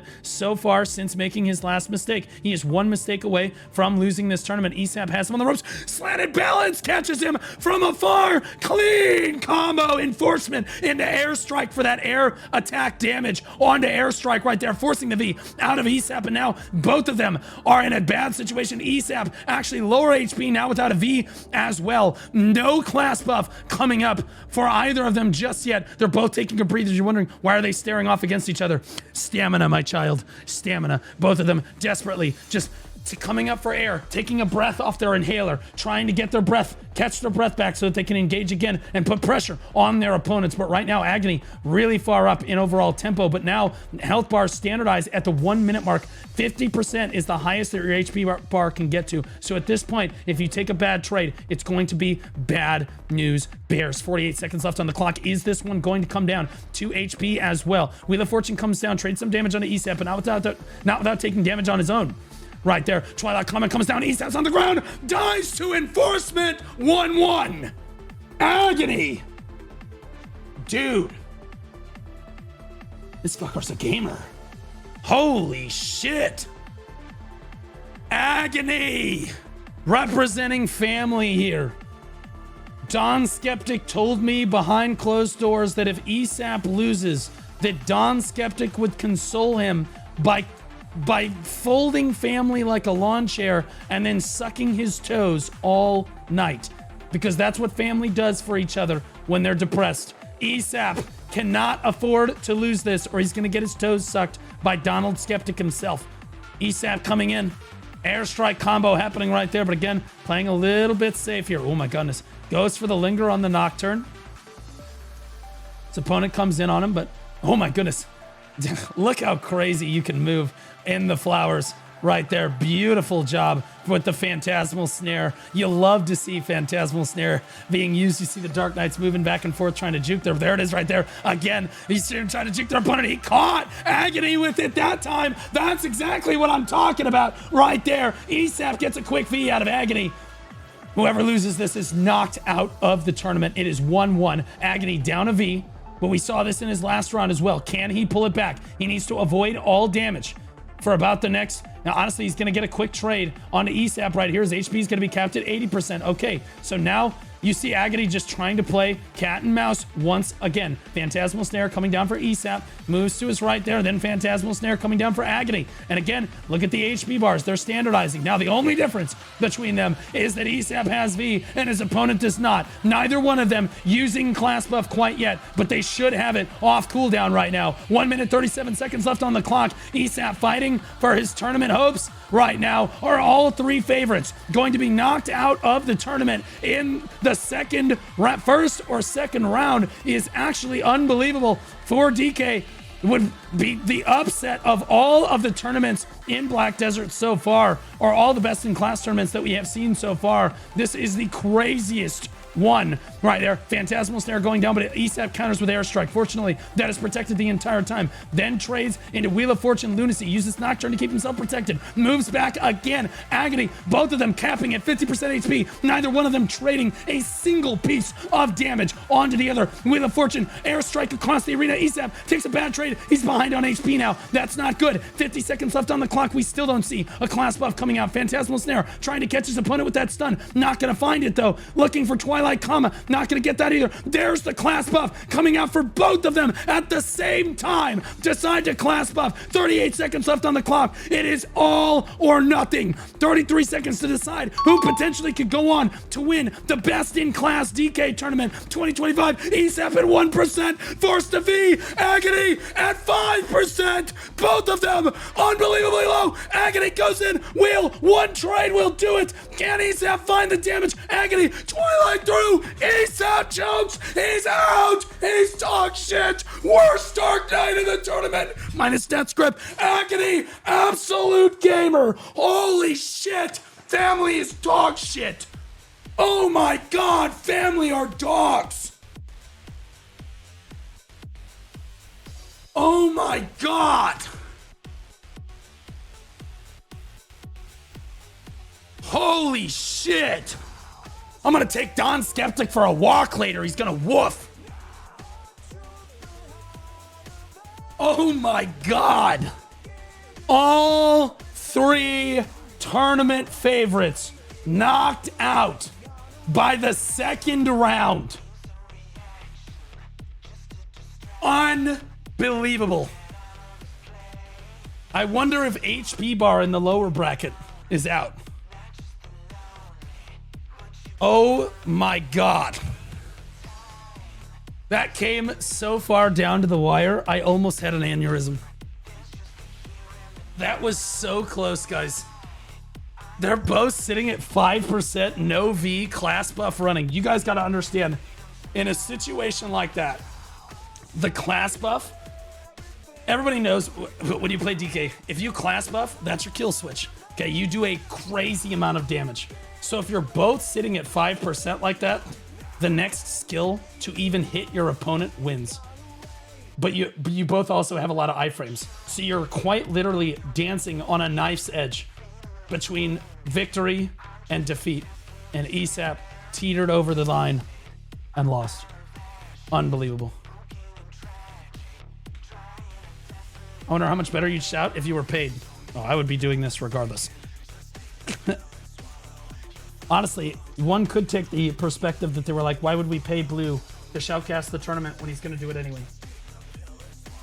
Smart Pearl Abyss business decisions. All right. TDE versus Jalapeno. Hold on, let me fill up my water.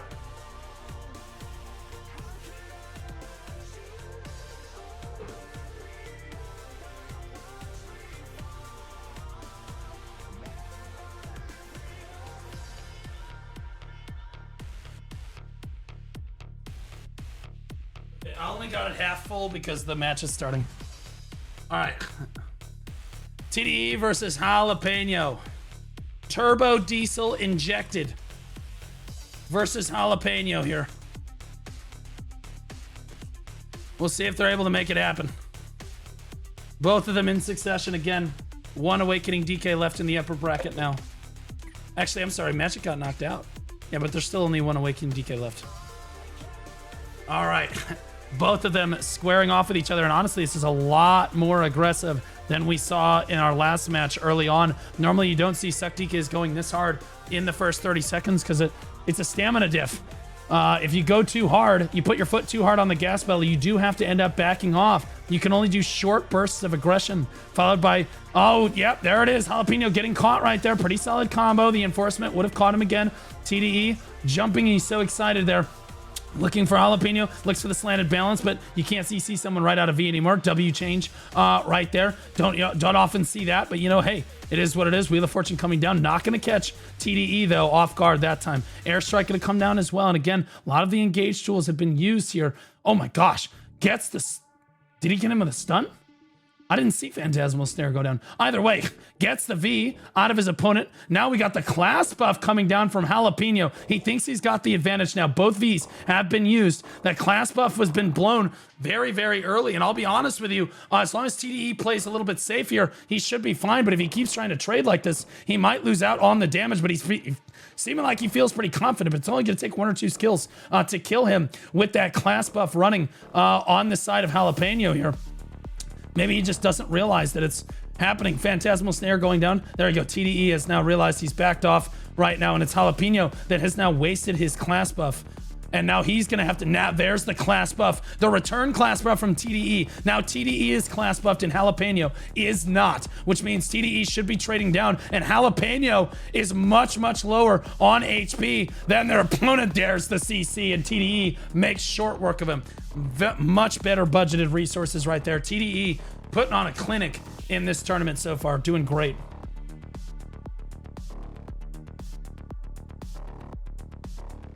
He probably wouldn't do that in a professional setting. Oh, I would. I've shoutcasted for professionally for Pearl Abyss before, and I shoutcast with the same energy. In fact, more energy than I am right now, and then I'm a little bit more contained. I would say it's a little more than right now, but definitely a little more contained. There's VODs of it. You can see it. All right. Jalapeno comes out one round away from losing this tournament. Right here. Oh my goodness. Tries to linger the Wheel of Fortune. That does not linger, my sweet summer child. Lunacy going in right there. Phantasmal Snare coming out. Twilight dash forward. Oh my goodness, good, well-timed Wheel of Fortune to try to catch his opponent right there, but TDE not gonna get caught by it. He's playing too cleanly today. Oh my goodness, catches him with an airstrike. Very crisp, very, very crisp. And now you see Jalapeno in V. What are we? That was a choice. That was a decision that he made to come out of V on top of his opponent. I don't know what he was thinking there, but you know what? It ended up working out, so who knows? He's literally running. He didn't. Oh no! He killed him with Corrupt the Ground. The BM, the Corrupt the Ground kill coming out for TDE. Oh my God! Mopped him.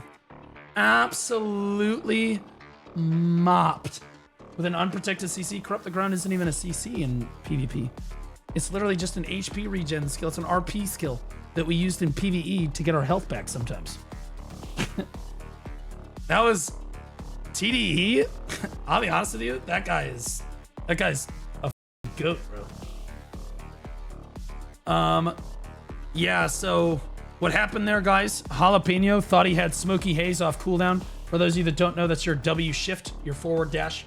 And you saw him running forward, so his Dark Knight just started running because Smoky Haze wasn't off cooldown, and so he couldn't dash forward. And while he was running, TDE caught him. So, I mean, it happens to us. You know, it is what it is. Corrupt the Ground is a stun, but he was already on the ground, so it's not going to work. Do you see what I'm saying? Like, it's not, it's just not, it's not going to work. He's on the ground with like 5% HP. You said it didn't have CC. I was just telling you that it does. Okay.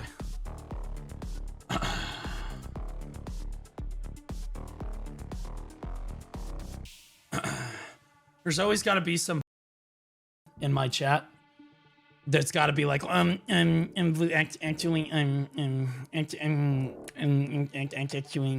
not dealing with that today. I literally woke up specifically so that I could shoutcast this tournament I could have slept in. I don't need it today.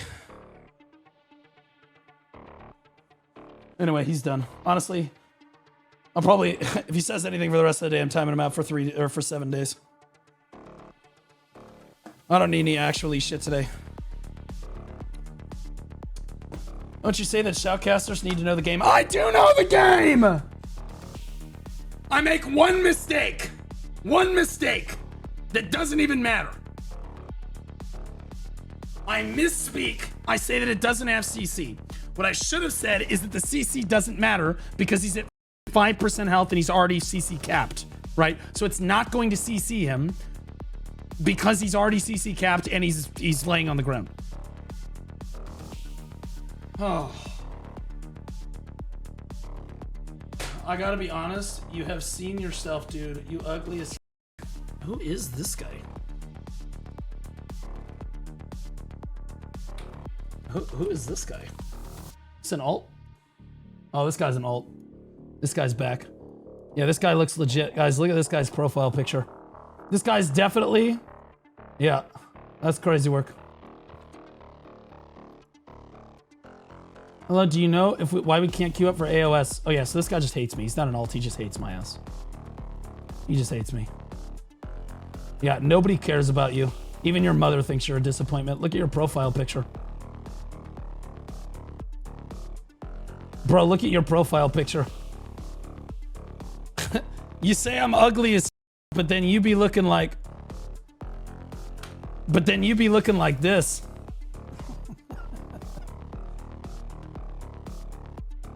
Jesus Christ. Average Hassan enjoyer right there.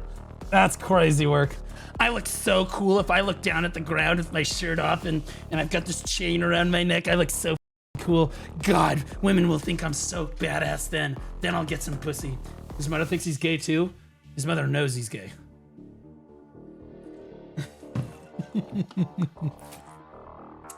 What a dipshit. Guys, if you're gonna try to come at me, at least fix your profile picture first. At least get rid of your profile picture, man. You're leaving yourself wide open. All right. Air Sausage. Back at it. Here for another upset. Air Sausage versus Agony OST. Our pick'ems are ruined. We never thought we would be on this timeline, but here we are. My boy Air Sausage, the only Awakening DK left in the upper bracket. I doubt that there's any Awakening DKs in the lower bracket, but hey, there might be one. Seed of Catastrophe coming down, looking for a kill, or looking for a CC. Right there, not gonna find anything. Wheel of Fortune comes out, takes a bad trade on it. Twilight Comet comes out as well. Not gonna catch him though. Oh, good turn on the camera. At the end of Shattering. Right there, catches Agony in a CC, but we didn't see it because, you know, Kiwi's struggling to keep up with the action a little bit here. It is what it is. Air Sausage looking for one more CC, might just do it. Fortunately for Agony, he was able to hold on to his V, but unfortunately for Agony, he was unable to hold on to his health bar as he gets very, very low on HP right there.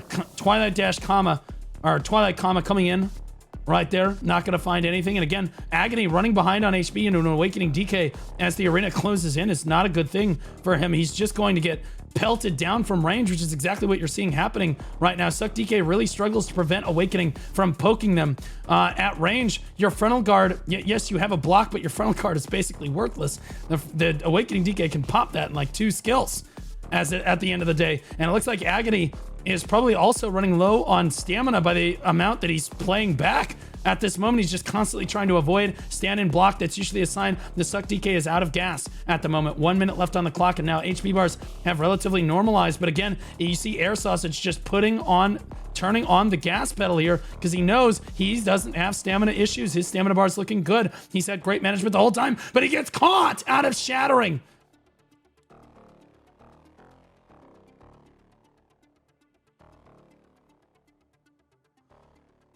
Air Sausage. Down he goes. Could not recover after the V. Absolutely tragic. Absolutely tragic. Can someone use mouse to move the camera? He can't. She just needs to turn the camera faster, and she's looking at her chat. So, like, you can tell that she's looking over at chat because her eyes are looking the wrong way. So she's looking over at chat. She's not paying attention to what's going on in the match, and so she's not turning the camera. That's all. That's all it is. Don't you say that shoutcasters need to know the game need to know the game? I literally am shoutcasting play-by-play every skill that is being used in the arena. I make one mistake in these. I would say the F word here because you're being an F word, but I'm not going to say it because it'll get me banned. Do you understand? But you're being one right now. You're killing me right now. All right. All right. Agony catches him really quickly here, forcing a V onto Air Sausage. Air Sausage, the last Awakening DK, the last bastion of hope. Oh, God, gets CC'd again and is immediately dead. Okay, there goes the last Awakening DK he's cooked. Honestly, you've seen an honest scene of yourself, dude. You're ugly. Permanently banned, Jazz. Oh, God, no. Unbanned Jabs, dude. I'm modding him. /mod at Mr. Jabs. I got you, Jabs. Don't worry, Jabs. I got your back. You were trying to meme and shit on me, and my moderators tried to virtue signal. I got you, brother.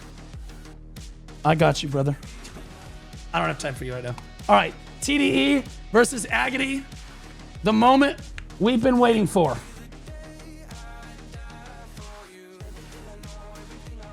I'll wait and see what he says after. But, like, I don't know. It's just people like this, they have no self-awareness. These people that just don't understand basic social skills, that just don't. This why, like, again, sometimes you have problems on Twitch. Like, I don't understand. He just corrected you. And he just doesn't understand how that can be toxic. It's like correcting someone in the middle of a lead. Actually, you should have used that skill. If you had hit your skill shot right there, you would have lived. Thanks, asshole. No shit. It's like correcting Faker. Oh, Faker should have done. Oh, he should have. Oh, yeah. Shut up. TDE catches Agony right there. Knocks him out. Forces the V. TDE running around. Oh, my goodness. Right on top of him with the Twilight Comma right there. Moving back, and Agony trying to reset this fight. Does get the reset off. TDE allows it to happen. Moving forward. Sliding in with the Phantasmal Snare. Right there. Airstrike coming in, and again, they're just both playing protected. Playing slowly. Playing calculated, playing methodical, letting the arena close in. Neither one of them using their class buff yet. But it's Agony that's down the V at the moment, so he is running a little bit behind on tempo. Fortunately, the fight is reset, and V doesn't matter too much. Except that you just can't get CC'd again, or you will die. TDE. Lingering. Oh my goodness. One of the only lingers in the DK kit is slanted balance, your SLMB, and he lingered it right there to try to bait his opponent, to try to airstrike him or to come in on him. Sadly for him, Agony not taking the bait. Now TDE has taken a relatively poor trade. Trading back Spirit Legacy, though, does get him a little bit back. Now they're both at about 50% as we tick down to 1 minute on the clock right now. We tick down under 1 minute. Val Games just resubscribed for 7 months. HP bars are Base capped. knowledgeable streamer. Guys, I don't need you to pad me on the back or anything. I just need you to not be like, send help, bro. Appreciate you though, brother. Thank you. Agony got put on the ground, but okay, yeah. I was gonna say no follow-up damage. TDE does catch him with the Wheel of Fortune at the end though. Zal Games over after 7 months, man. Appreciate you. All right, so let's see what this guy said. I think he was just being helpful. No, he's not. I know Scarlet. He's Scarlet. Scarlet is in. I game with Scarlet in voice. That's what you don't understand, so you just don't get it. I game with Scarlet in voice literally every week. He's in my Odin Valhalla Rising guild. He plays Dark Knight, okay? And he's just trying to actually me. He's trying to be an asshole. That you don't understand that. And me timing him out is really just he poked fun at me and I said, F you, go next. You know what I mean? Okay, so it's you're trying to, you're like, oh my god, he's such an oppressive streamer. It's like he's Hitler in the 1800s. It's so crazy. It's so crazy. Like, dude, check yourself. Relax. It's not that deep, bro. It's not that deep. All right, if I refresh again and you're still trying to rage bait me, I'm gonna go ahead and time you out for like 14 days, bro. All right, Agony. I expect you to understand at this point. I've explained it like 6 times. All right, Agony doing what he can to try to bring this one back. TDE up 1-0 so far in this round. Just a friend trying to actually me and be a jackass. Okay, well, looks like Kiwi's stamina is at 0, but I think that's a spectate bug thing. Either way, neither one of them really expending very many, really going super hard on their opponents here. Both just waiting for the arena to close in once again. Oh my goodness. Agony goes in for a quick CC, forcing the V on TDE. Agony can't get back to full health, uses Wheel of Fortune on TDE as he leaves V. Phantasmal Snare tries to catch up with the stun. Repositions, not going to do it. Reset on the fight again. Now TDE is down to V, but that's about it. There's the class buff coming out for TDE right now. As we move into this, Agony, no class buff. TDE with a class buff, and that was an early class buff, so TDE does need to get some pressure out of this one. He's hoping to get some HP advantage, at least out of this, and he's just not putting the pedal to the metal right now. HP bars are now capped at 50%. That class buff gonna start doing a lot of work right now. Oh my goodness, Agony though catches him right there, and TDE gets mopped up for a 1-1 cleanup. And now you have a class buff diff. That is substantial. Agony has class buff, but TDE does not now. All right. Now that you understand, no one said Hitler. Go for it, Baldy, one time. And why there's a comment section. What? Just that I don't know the lore. Doesn't mean I don't know he was attacking. It makes sense now. Well, even if you didn't, you should also be like, you should also be writing it off like, oh yeah, he's just trying to rage bait Blue. Blue messing up on one skill in his shoutcasting does not mean I don't know the game, as you just implied. Okay? Like, all right, you get out. Okay? Stop talking. Like, it's unbelievable. Like the antisocial freaks in my chat, bro. Sometimes. Like he's still like, I'm right, you're wrong. Just can't admit it. Just doesn't understand. And in fairness, I was wrong about the corrupt the ground thing when I said it. But again, I was really just trying to say that he couldn't be re-CC'd or whatever again. And it didn't matter. Like, finishing him with corrupt the ground is insane. It's crazy BM work. But yeah, and I was wrong to say that it didn't have CC on it. But like, again, to try to correct somebody on it is very obviously BM. Also BM. And he's one of my friends, so I'm like, you Roach. You're just trying to rage bait me today. I got rid of him. And you need to understand that. So shut the up or I'll ban you. Next time I will ban you. You're the one that's at risk for a ban, not him. He's not going to get banned. You are. If you don't understand basic social cues, man, you just got to just shut your mouth. That's why you're single. That's why you're single. TDE getting a V right there. Nothing has happened. Again, both of these adventurers waiting, both these competitors waiting until the final moments of this one. Finally, a minute 30, they finally start turning on the jets to actually engage each other. It's been like this in all 3 rounds of the tournament. Twilight Comma coming down right there. Airstrike coming in as well. Oh my goodness. TDE gets knocked up into the air, and now he's going to V. So now both of them have now V'd. And now, I'll be honest with you, there's no class buff advantage really either coming in on this one, as both of them should have class buff coming up within the next 20 seconds. Here, TDE, it's really going to kind of come down to the wire on this. Both these guys have knocked out tournament favorites so far to this point. We are 1-1, Phantasmal Snare to the side. Oh my goodness. Looks for the slow forward guard right there. Is not punished. Actually. Yeah, dude. Never punished. Phantasmal Snare coming down. Oh, dashes out. Gets Wheel of Fortune stunned. TDE is knocked out. Agony with the Dark Horse come from behind run through the upper bracket. Absolute GOAT. What a unit of a player. The most impressive DK I have seen today by far. Agony OST. Unbelievable performance on that Succession DK today.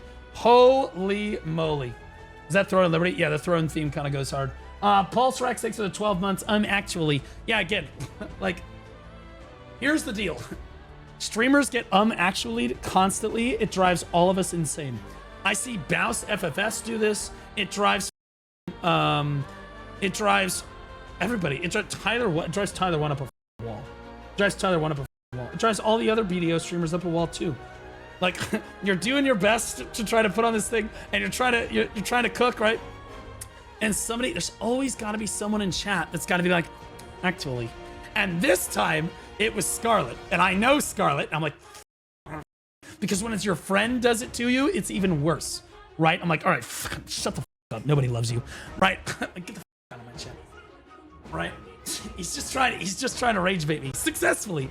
Then I got another chatter virtue signaling for him, trying to be like, well, you're still in the wrong. I mean, you should just, you really shouldn't, you shouldn't let that, get you, Jesus Christ, he's a subscriber.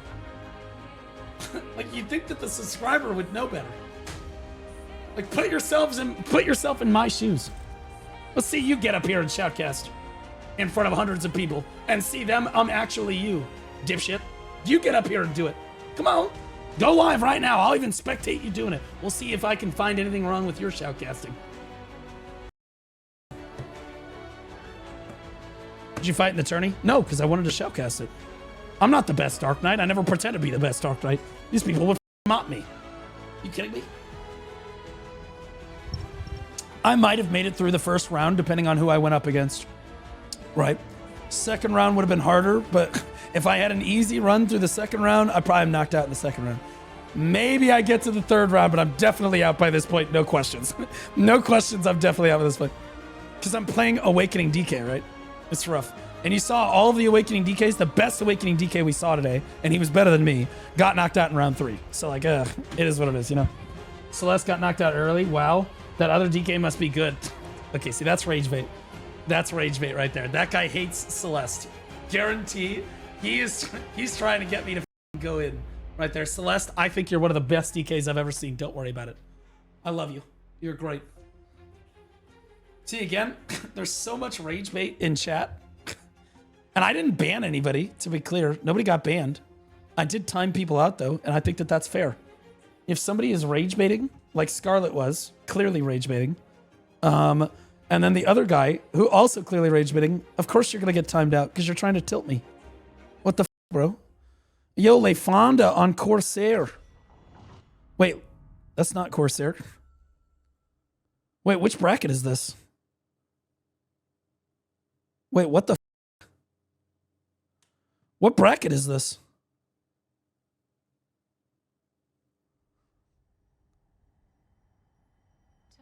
It is Corsair. Corsair's not happening today, though, is it?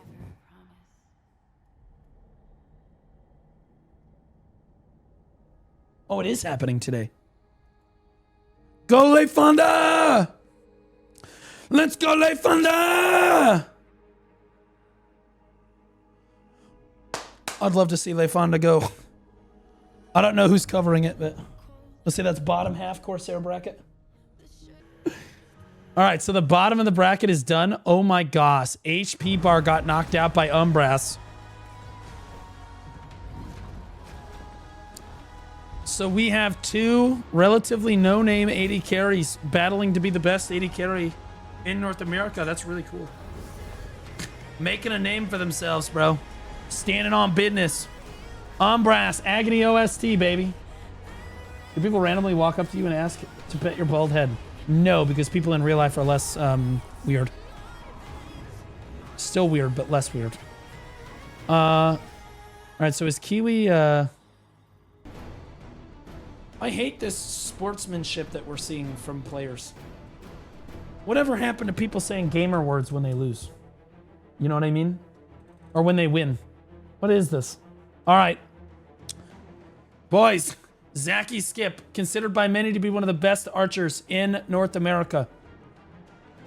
Up against Sergeant Chowder.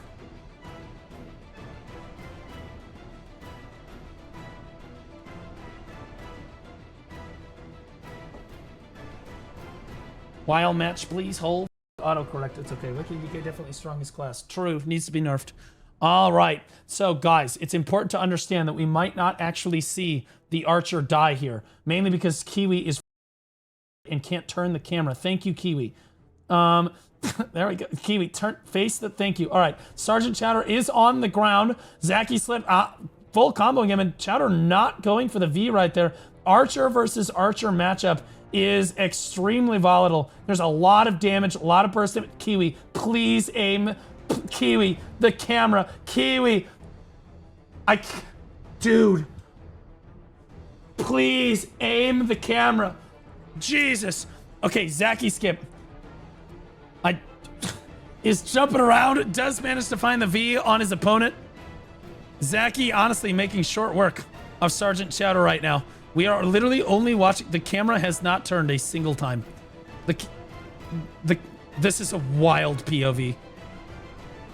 This is crazy, dude. I can't do this.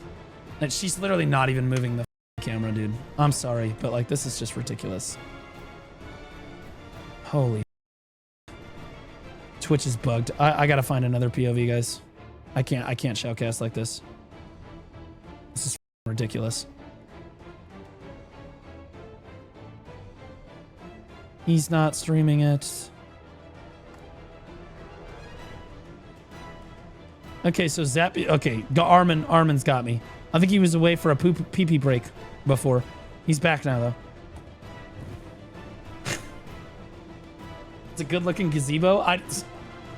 Man, and it's not like the only round it's happened. Okay, Armin. There we go. Locked on to Zaki Skip. Here we go. Zaki Skip coming up very aggressively. So you talk about the Archer versus Archer matchup. Chowder is given up. Didn't even cast a skill. Walked outside the gate and just didn't cast a skill. Zaki all over him immediately. Archer, a class where you can shoot them from basically off camera and kill them before they even reach you. And so you're talking about a lot of iframes, but why does Armin have the same? Why are we looking this way? Did somebody? Armin, turn the camera, Armin. What in the dude? Dude, this is the best shoutcaster they have. What in the are we doing? I'm just gonna watch C-Zane, guys. I don't even understand. I don't get it. How can you have these people do this? Guys, like, yo, what are we, bots? Turn the camera.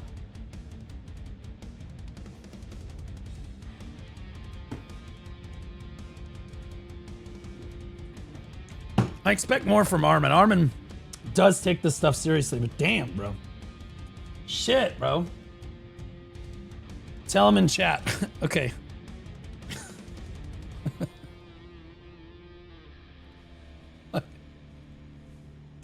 Please turn the camera away from the gazebo while the match is going on. Kiwi had the same problem. Must be a bug. That's the nicest way that I could say it.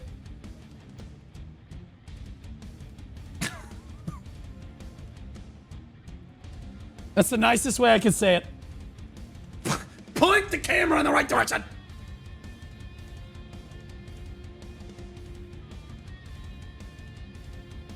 I'm just being not. I'm just trying to, bro. I'm trying. I appreciate that they let me spectate, but like, dude, this is crazy. Like, normally, if Pearl, keep in mind, this is the treasured best in class tournament. This is the most important tournament in Black Desert, like for our community. It only happens once every 4 to 5 years at best. This is our coverage. This is what we have. Armin takes it seriously, at least. And I love Kiwi, but like she's reading chat, looking at her phone. You know, she's here. She's adventuring. She's reading Discord DMs. You know, it is what it is.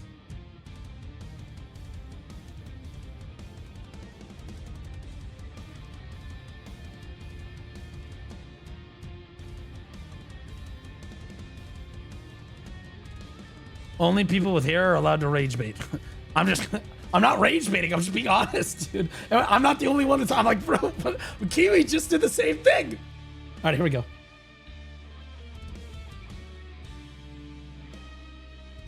All right, here we go. Armin knows how to spectate. We're good. We're good. We're fine now. Armin's locked in. Armin's locked in. All right, so here's Fetch.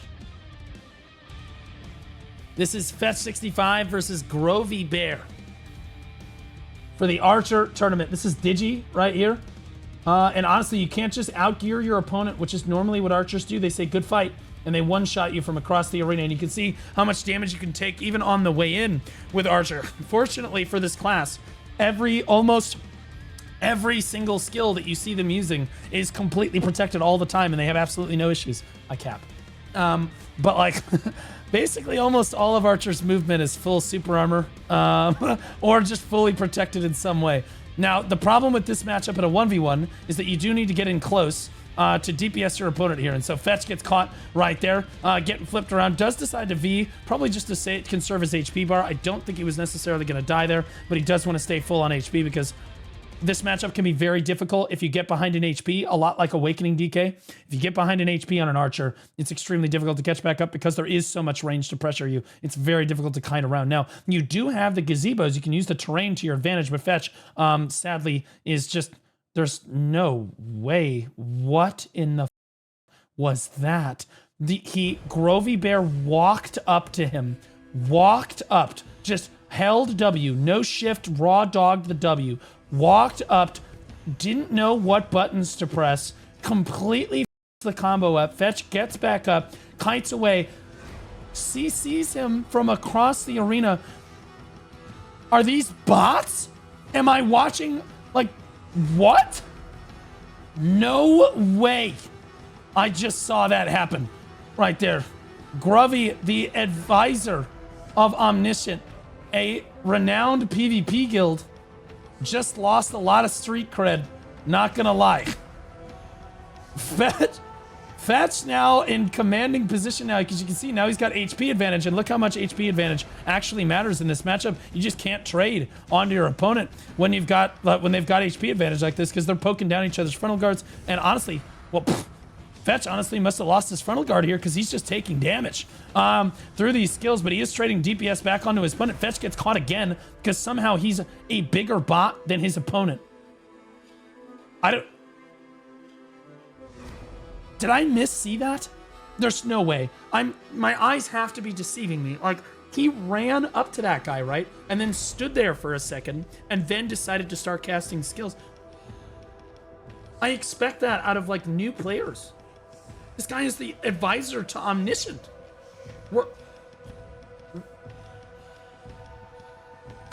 Bro changed sides right away. I'm not on anyone's side here. I think that Fetch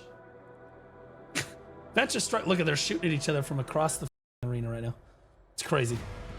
All right, here we go. Both players locked in now. Surely we will not see that again. Trading, you can't even see the other player on the screen. And this time, it's not because the camera is turned in the wrong direction. Fetch gets CC'd again. This time, it looks like Grovy Bears knows exactly what to do this time. He did not completely fumble the ball this time.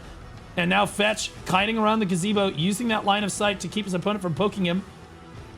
Fetch really far behind in tempo right now and down a V. Grovy just needs to keep the pressure on and he will win this round no problem and knock Fetch out of this tournament. You can see Archer a lot about... Oh, good swap, dude. Good swap. Armin is the GOAT. Thank God. See, Armin is locked in now. He's locked in now. He immediately swapped perspectives. The moment that perspective got hairy. We didn't just watch in first person. What a G.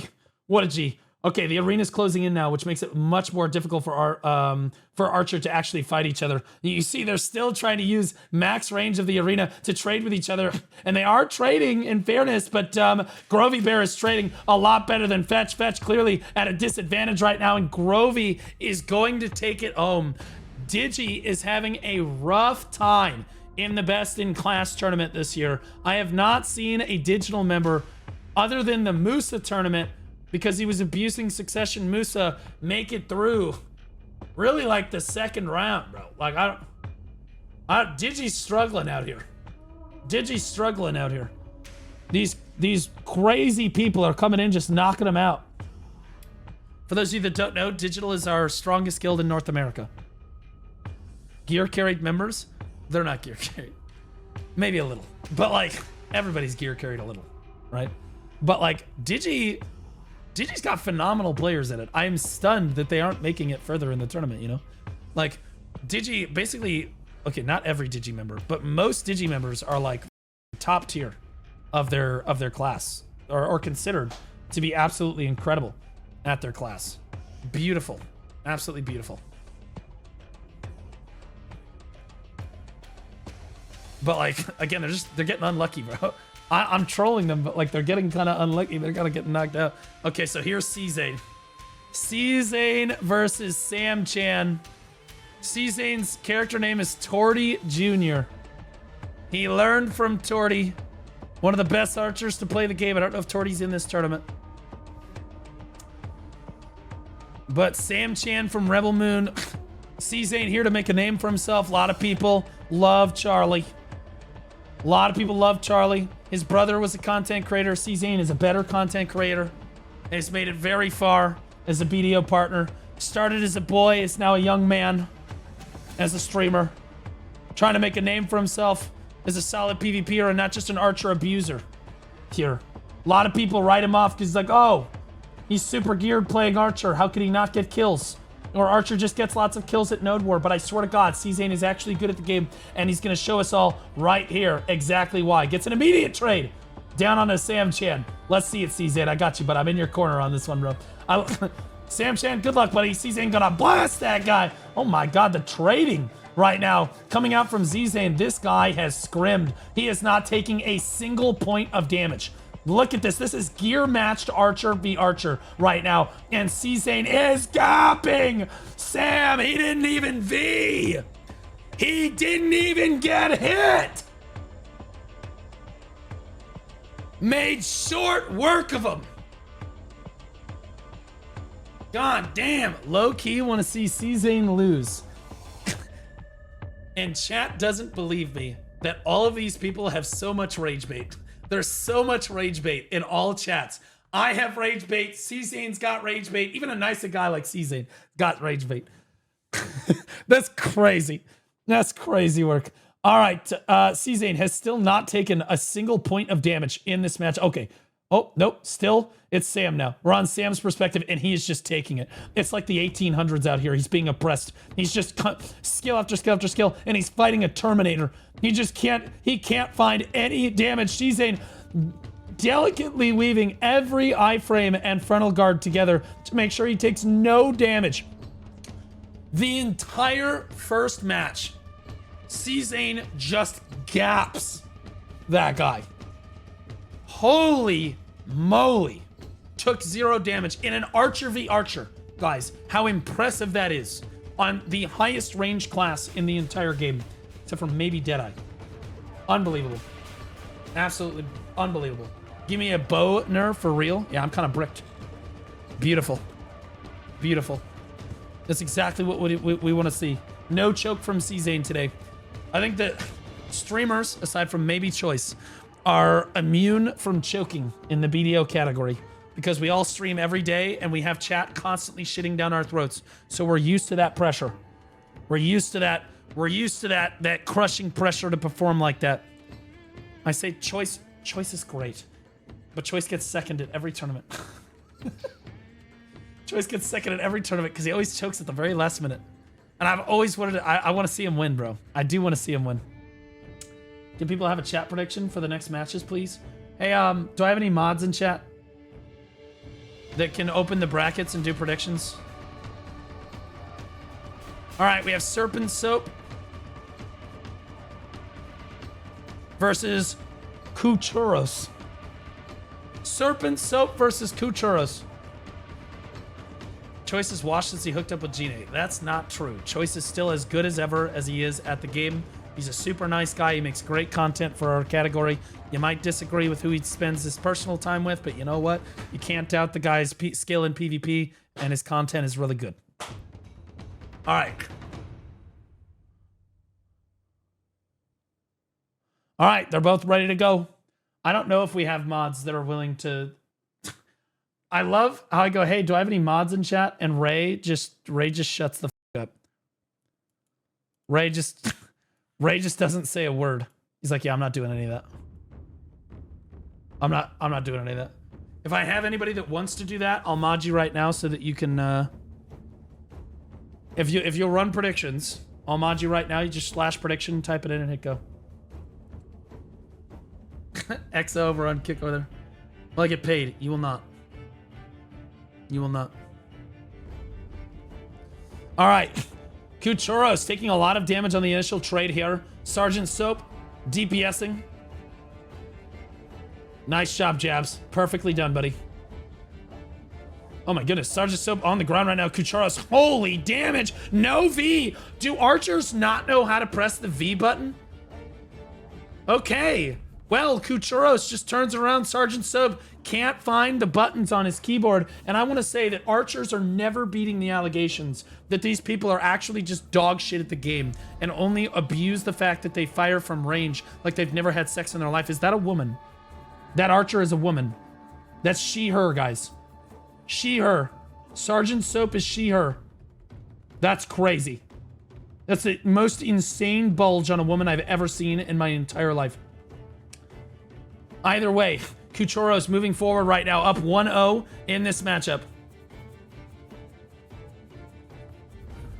Duking it out, iframing back and forth. Honestly, they're both trying to break each other's frontal guard. Finally, Kuchuros gives an inch. He wasn't broken frontal guard. He just got caught unprotected right there, and he actually Vs, which means he's automatically better than Soap in the last round. Soap bringing it back this time. Let's hope that Soap doesn't make any more mistakes. Oh, he's on the ground. He's not Ving again. He's taking a ton of damage. I don't think that Soap knows that he can actually V. Or maybe he's just... It is possible that he's... Either way, he took his entire health bar and damage. Is now fighting an uphill battle against his archer opponent here. No, he actually V'd. Okay, guys, even can learn new things. What a G. There we go. Kuchuro is still up on HP now. Forced his opponent to basically V from standing. CCs him immediately, and down goes Sergeant Soap.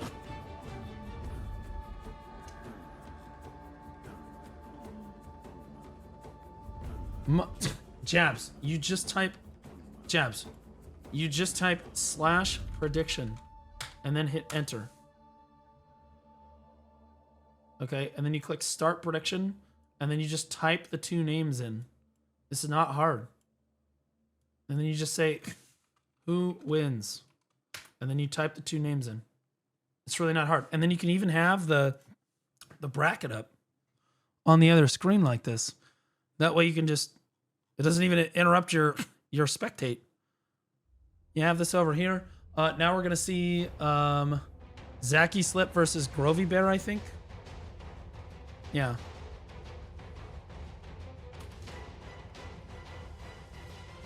Zachy slip. Grovy bear. Okay, and you want to put it on like a low minute timer. There we go, 30 seconds. We'll put it on 1 minute, guys. There you go.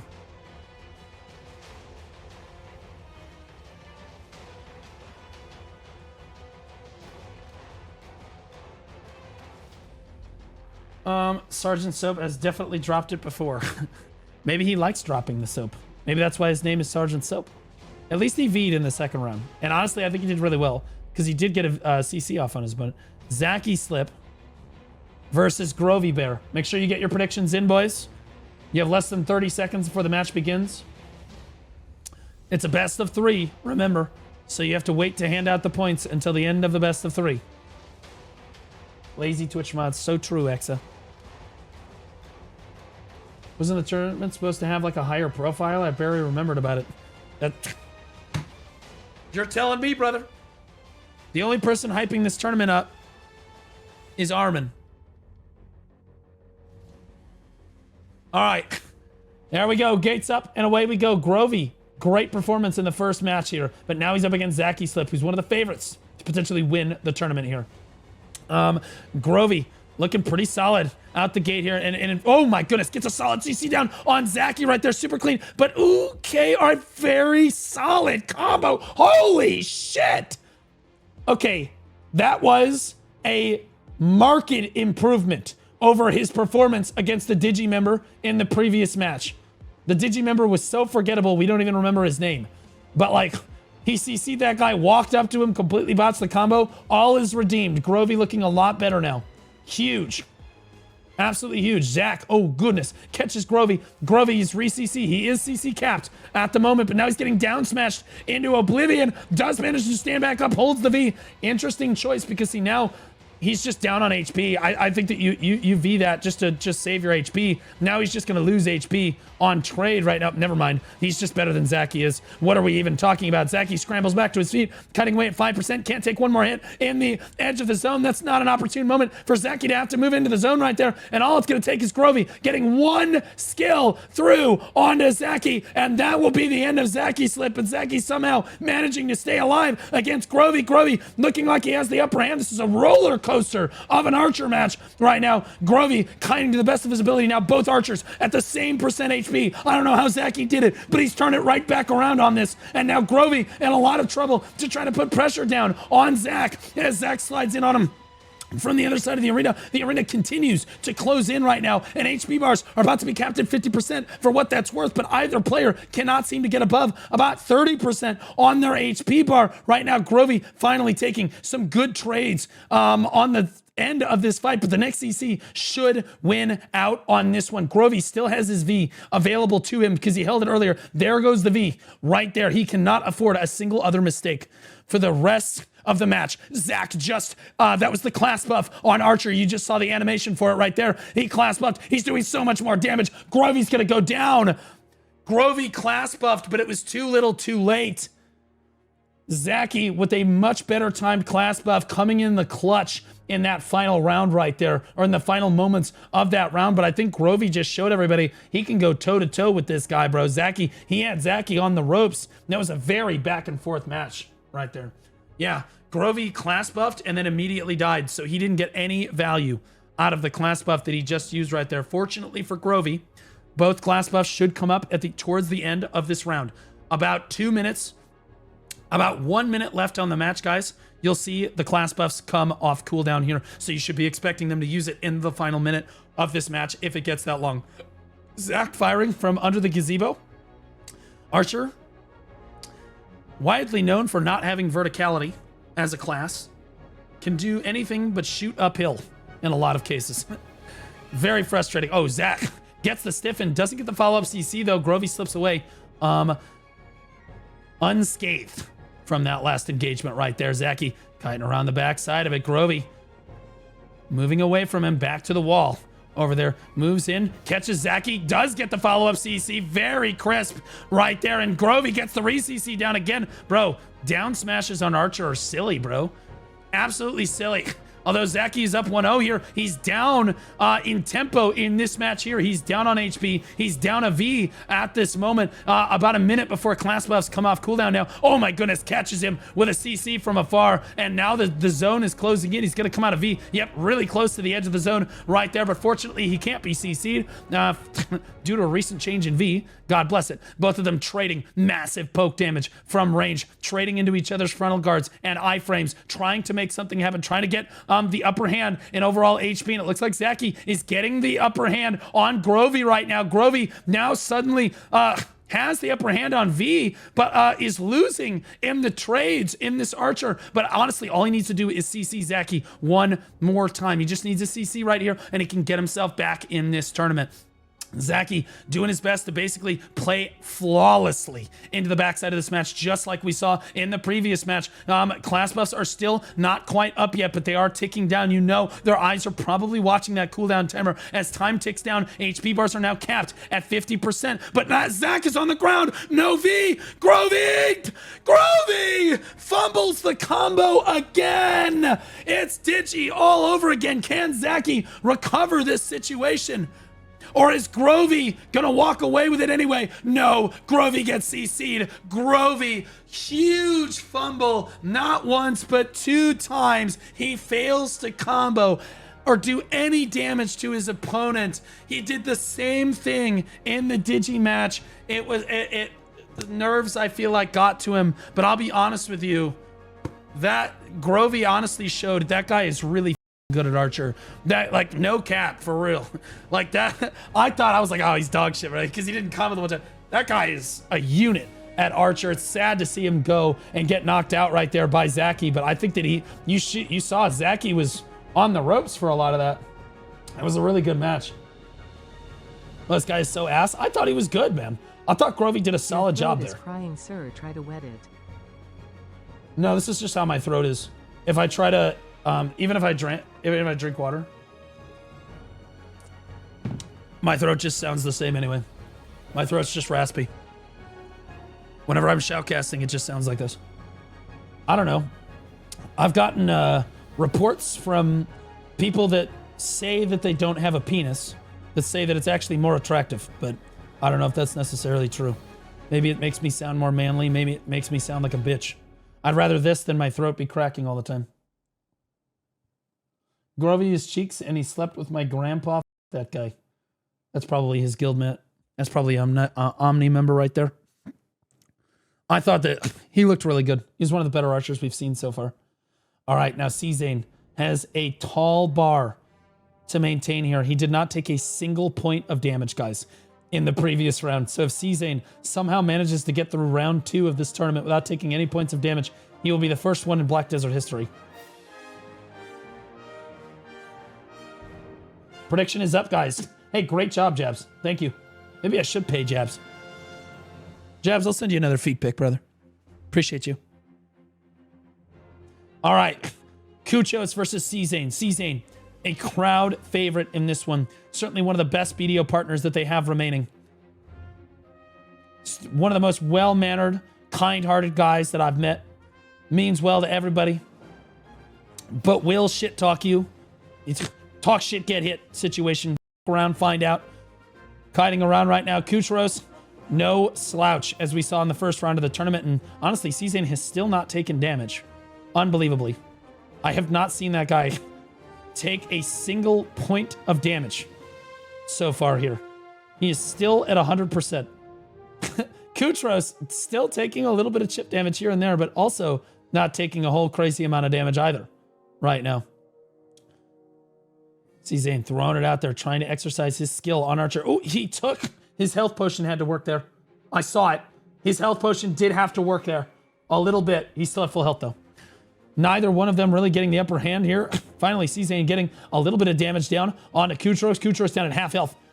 Hiding away now from C-Zane, who's at 80%. Shooting through the gazebo. Interestingly enough. There we go. Beautiful swap on the spectate. Props to Armin. Great job on the swap spectate right there. Kuchros, again, losing in HP. We talk about how important HP is in this matchup to pressure your opponent down, because If you don't have the HP, you're going to try to be avoiding damage. It's very difficult to do when your opponent has all of the range in the world accessible to them. And even in close quarters, you're definitely going to struggle. CZ on the ground right now, though, has to V. Solid CC from Kutros right there. CZ will come out of V and be safe, but for how much longer? He cannot afford it. It's both sides are class buffed right now, by the way. Both archers have chosen to class buff for the next 30 seconds or so, maybe 15 seconds or so that they have left to them.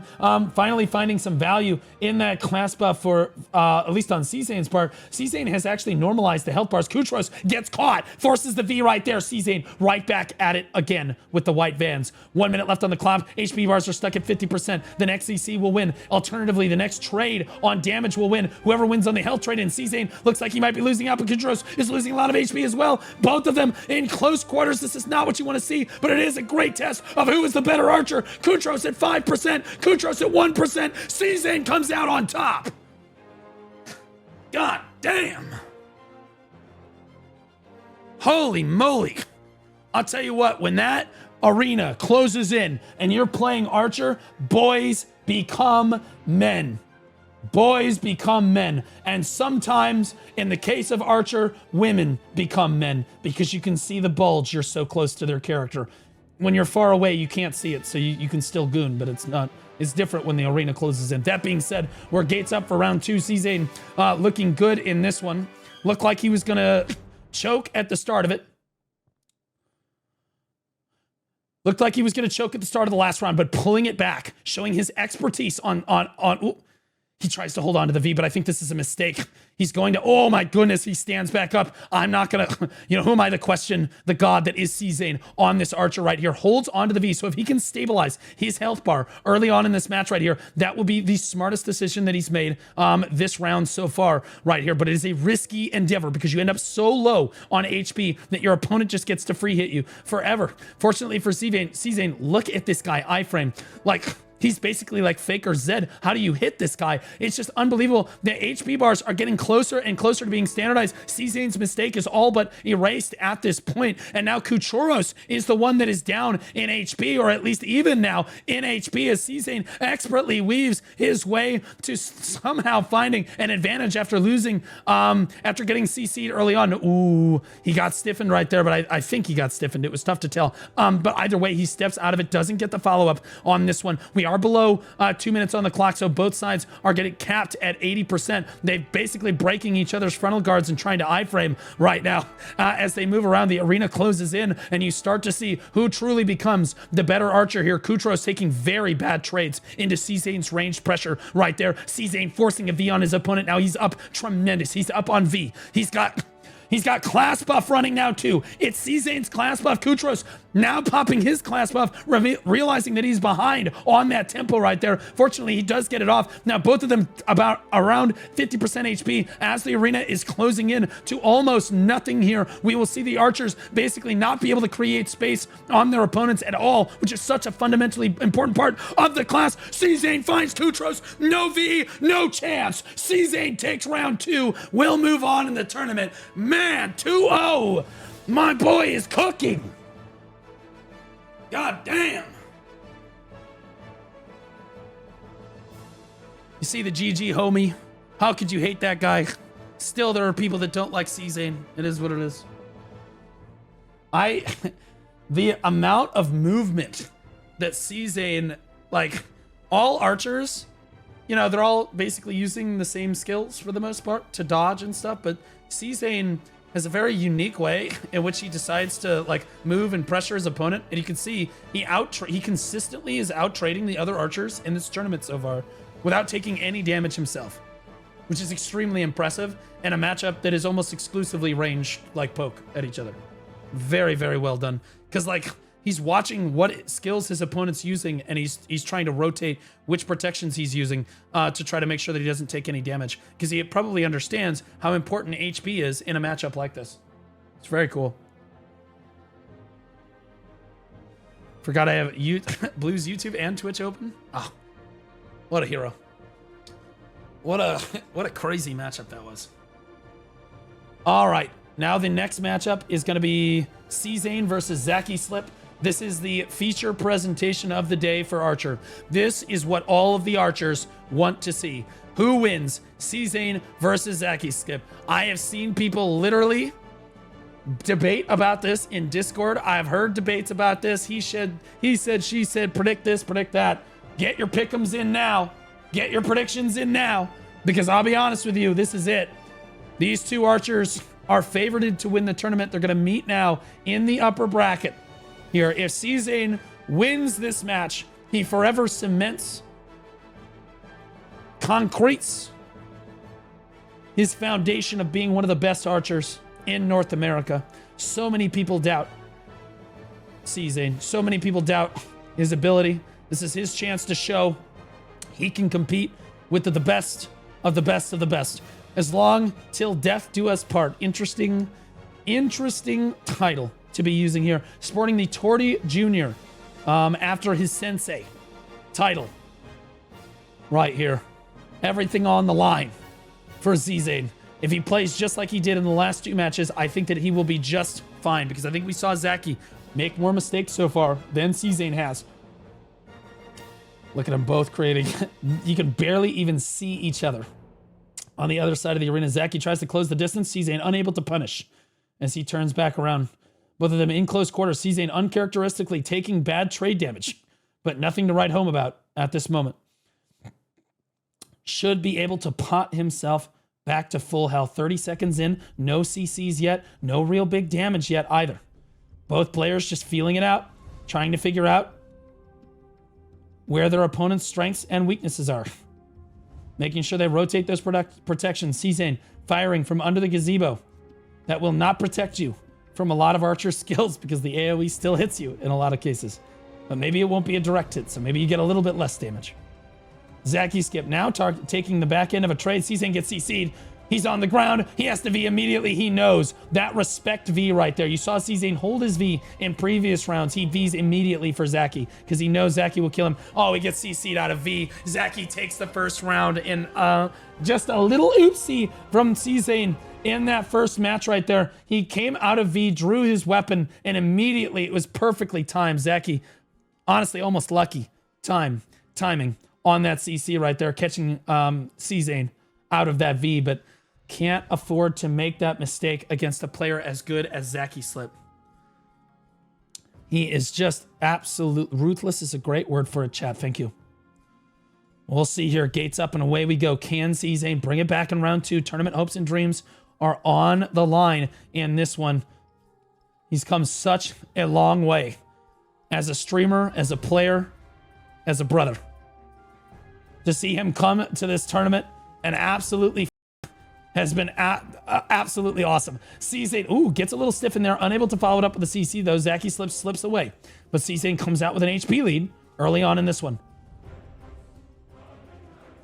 Now the HP is roughly equalized. Zach doing a great job of making sure that he's able to get that HP ticking, just like C-Zane did in his previous match. Both of them pound for pound on movement and trading, basically equal. It's who's going to make the first mistake in CC first. And honestly, C-Zane putting some good damage down on Zaki right there. Not taking very much damage himself, keeping that damage down on him. Zaki tries to trade back. Oh my goodness, some big damage skill. C-Zane slides out of the way, expertly dodging that. Now we're below the 2-minute mark, so both of them capped at 80%. Now Zach still taking the worst part of this trade. If there's the CC, C-Zane on top of this one right now, finds the re-CC this time. He is not going to be able to catch him out of V like Zaki did him in round one, but he does have the HP advantage, and C-Zane has V advantage in this one. It does look like that C-Zane is running class buff though, and it looks like Zaki is holding on to his class buff as time starts to tick down here. He's going to wait out C-Zane's class buff. That's why you see him avoiding C-Zane, using the line of sight here around the gazebo to try to wait out C-Zane's class buff, so that he can return fire with his own into the final seconds of this one. But it's a crazy gamble, because if you get CC'd at all, or if you slip up, C-Zane just wins the duel immediately here. So C-Zane taking the bad part of that trade right there, because again, he doesn't have his class buff running. I'm sorry, C-Zane taking the bad part of that trade with his class buff running. Now HP bars are capped at 50%. C-Zane's class buff has run out, and now Zaki has successfully weathered the storm on this one, and it's now putting a lot of pressure on C-Zane C-Zane. Oh no, C-Zane in a lot of trouble. Down at 10% HP. Zaki firing like a machine gun, desperately firing everything he's got in the tank to try to kill C-Zane, but he just won't die. Now Zaki takes a lot of damage, kites out of the arena, takes a tick of damage there as well, takes another tick of damage, keeps jumping out of the arena. Now C-Zane jumps out of the arena and dies himself. Oh, C-Zane.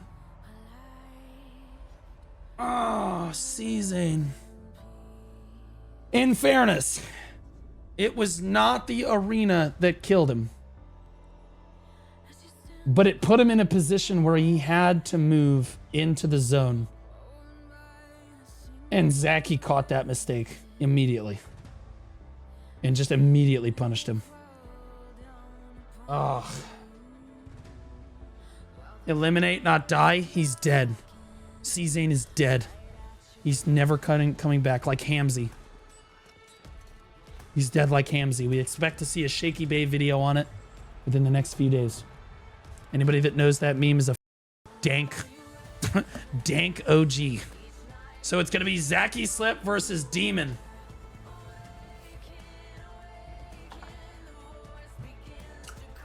In the finals of this tournament. Man, Archer was a banger. Yarn!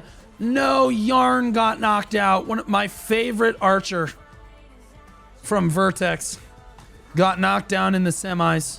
Yarn, my goat. Love Yarn. Unfortunate. Thank God for Armin. Beautiful spectate. Beautiful spectate. Oh, this is the Ranger tournament. This is Ludi, who plays Succession Ranger. Normally, you would love to see Awakening Ranger in a tournament like this, because Awakening Ranger is much better at 1v1s. But you're seeing Succession Ranger on Torty here. On Ludi here, rather. Ludi is probably the best large-scale PvP Succession Ranger I've seen, other than maybe...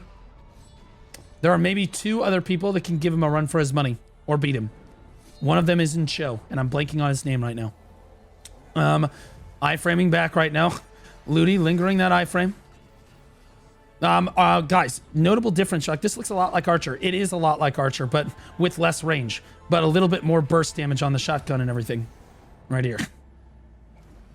A little bit more volatile in close quarters is this Ranger right here. But normally you see, I was going to say Awakening Ranger comes in and is so dangerous in close quarters. Ciruelos definitely getting the upper hand right there, and he's a Black Rose Ranger, which means this guy right now. Although Digi might be having a hard time in this tournament, BR is not necessarily. Ludi looking for damage right now, putting range pressure on his opponent, and the primary difference between Succession and Awakening Ranger is that range pressure. Succession Ranger has a lot better range than Awakening does, but Awakening has a grab. Awakening has close quarter combat, a lot better, a lot more iframes, lot more stamina management that goes into it too. Both of them at 1% right now, and Ludi desperately just one tick of damage. That's all he needs. He finds it.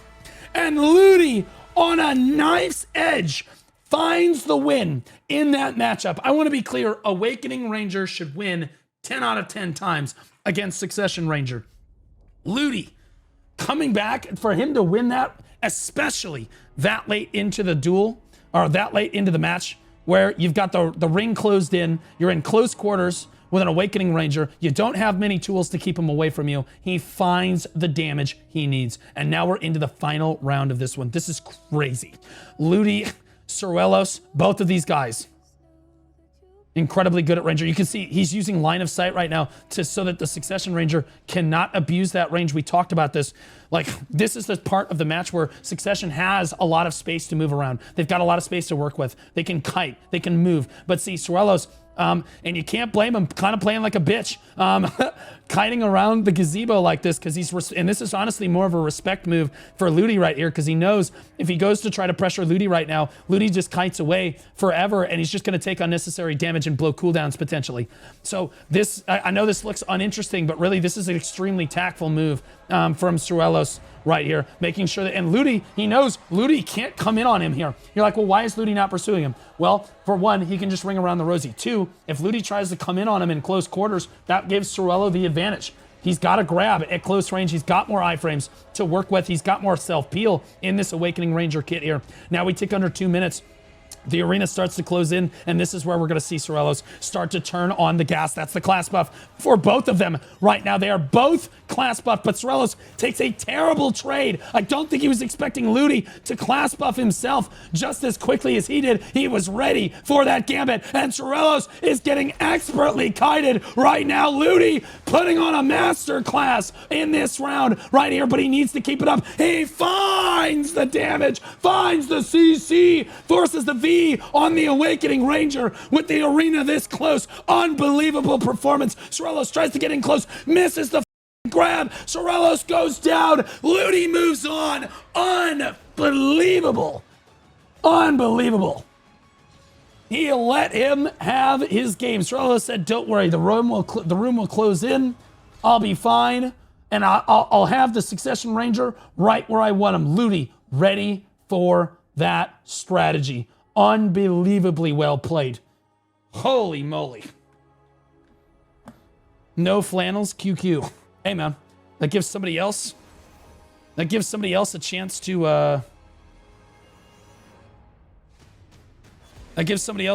win here. Okay, I don't know who the next, he took it away too quickly. It's Baber versus Greeds. Oh my God. All of my homies hate Greeds. I love Greeds. I would suck Greeds' dick if I could. That guy's a gamer. And he comes in. He's been a long-standing PvPer, guys. Greeds has been in the PvP community for about as long as I have. And he's still in the PvP community, which means he's been in there longer now. Because I don't PvP too much anymore. But like Greeds, in Muted, that was the first PvP guild I ever joined. Loyal to it. Definitely a super, super gamer.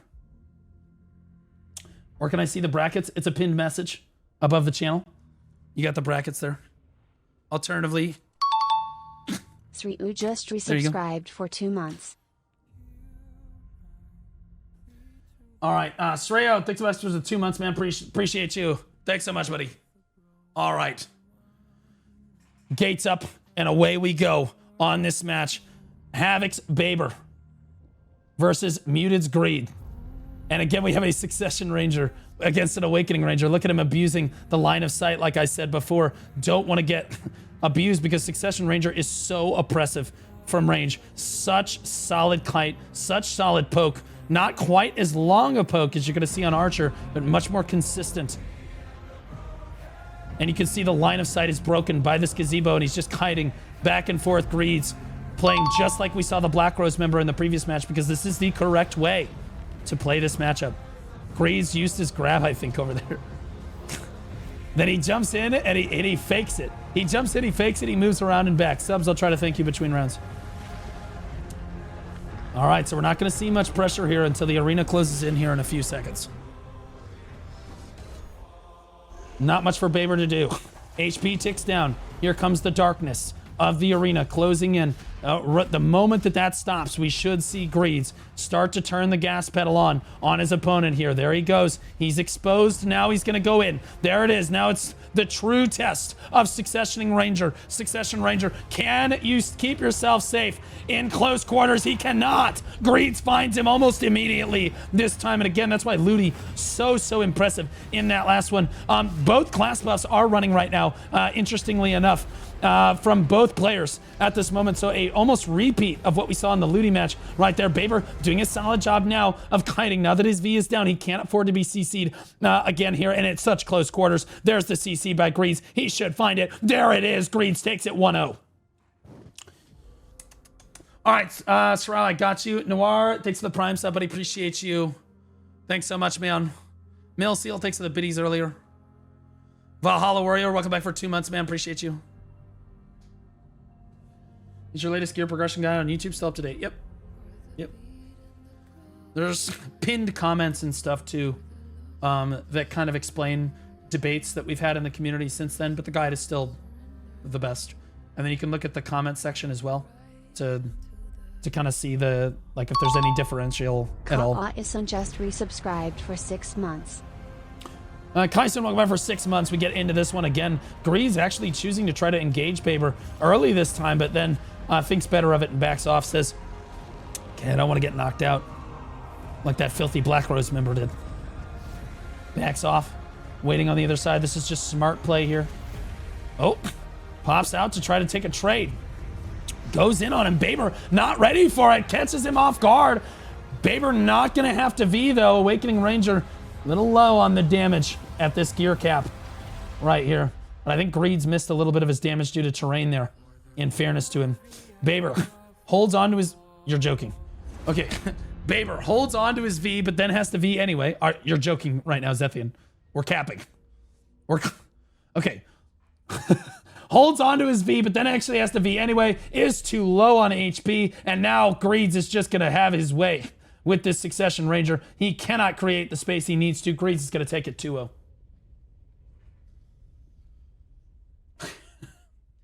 Awakening melts. Wow. Yeah. Well, I mean, at close quarters, absolutely. I believe that Awakening Ranger, when played correctly, is the second best duelist class in the game. Second best 1v1 class in the game, second only to Tamer. The problem is, nobody in this tournament is named Flannels. Flannels makes Awakening Ranger look unbeatable. Rylock, by the way, is the other Succession Ranger. Like Ludi. Ludi is a crazy powerful Suck Ranger. By the way, it looks like the next match here is going to be Hayren versus Poogie there in that round 2, the last one of round 2. Rylock is an absolute goat of Ranger. He plays both specs. He might be an Awakening this time. What makes Tamer so good? Well, she's got a lot of iframes at close quarters. Okay, so ton of iframes, like Sork level amount of iframes. And they're lingering iframes too. So her movement is really powerful and protected. On top of that, she has a good grab. She has the fastest executed grab in the game. Her grab goes off faster than pretty much any other class in the entire game. Okay, that's really important. And then her pet can also CC people as well, just like on accident for her. Okay, you couple that with the protection that she's got on some of her like CCs and everything else, her movement. She's kind of an unstoppable demon monster. Also, she has a really small hitbox because she's a girl. She's like a little girl. Later, Tater Stibbass. Appreciate you, brother. Awakening Ash should be top 5 for dueling, in my opinion. That's possible. I can see that. Did he get chosen to be the Adana?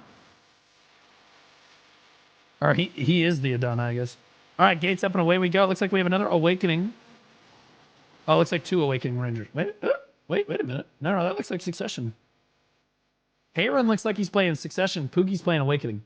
This is Suck versus Awakening. A lot more Succession Rangers in this tournament than I thought there was going to be. A little bit more playable than the last time this tournament happened. And recent tournaments. Succession looking a little bit stronger here.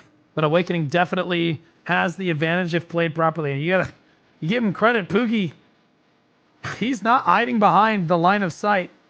Oh yeah, and that's what happens. That's why you see the other Awakening Rangers wait to engage and abuse the line of sight so that they can't get caught like that by their Succession counterparts. When there's this much range to kite like this, Hiran does have a pretty solid advantage, to be honest. He can just kite forever. Poogie can't get on top of him. And Poogie just keeps trying to engage.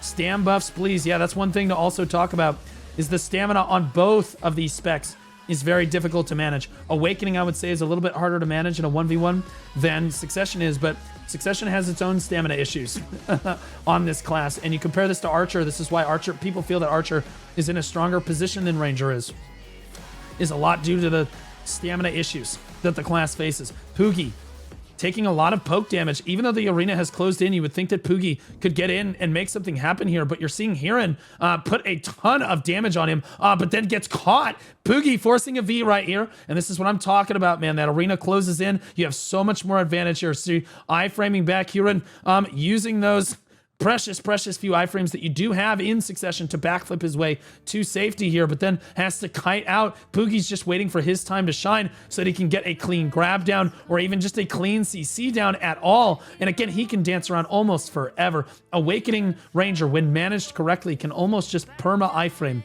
Well, not necessarily, but it's reasonable. A lot of iframes. Poogie catches him again. He has no V. He is down. Poogie, Awakening Ranger, still on top in this matchup. Very, very difficult to beat. Very, very difficult to beat. Grab and burst on Tamer is crazy. Yeah, Tamer's got really solid single target burst damage. Her weakness is that she, as more people are added to the arena, our Tamer gets worse and worse. So the more people there are, the worse Tamer actually performs.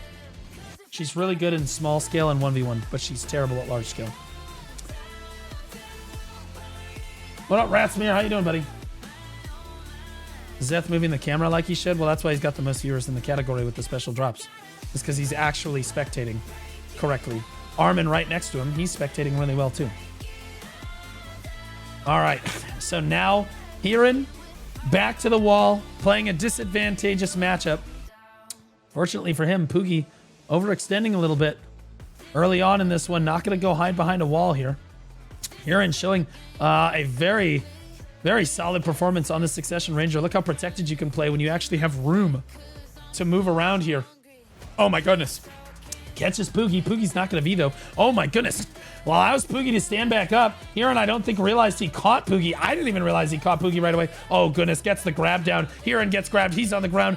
Oh, he was one skill away from losing this match right there. Hirin moves out, and again, he was trying to hold on to his grab right there. Uses the class buff. Hirin class buffed right now, and this is a really early class buff from the Succession Ranger. Poogie can kind of just wait this out if he wants to, but he's not going to. He's going to dive right in. Hirin does still have the HP disadvantage, and this one, Poogie's just going to jump on him and see if he can catch him one more time. Maybe he's tilted. Maybe he's not, and maybe it's Maybelline. Either way, 1 minute and 40 seconds left on the clock. HP bars. Oh no. Hirin is the one that gets caught again. He's going to go down. Poogie will move on in this tournament. Kicks him out of the zone right there. Beautifully played from Poogie right there. Beautiful. Blue, you gonna watch Corsair or Scholar next? Yeah, I'll watch either of those. Whoever happens to be streaming it. It's kind enough to let me restream it. So the next match looks like it's gonna be Vicula versus, or wait, Kawaii Pandas. I don't know which. I guess we're on the bottom. Yeah, it's Kawaii Pandas. It's Kawaii Pandas. We're on the bottom bracket. I do love Scholar. I do love me some Scholar.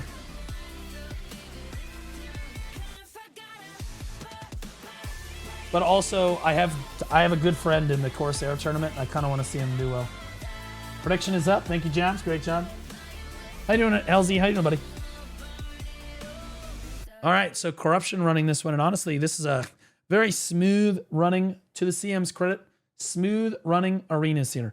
Very smooth.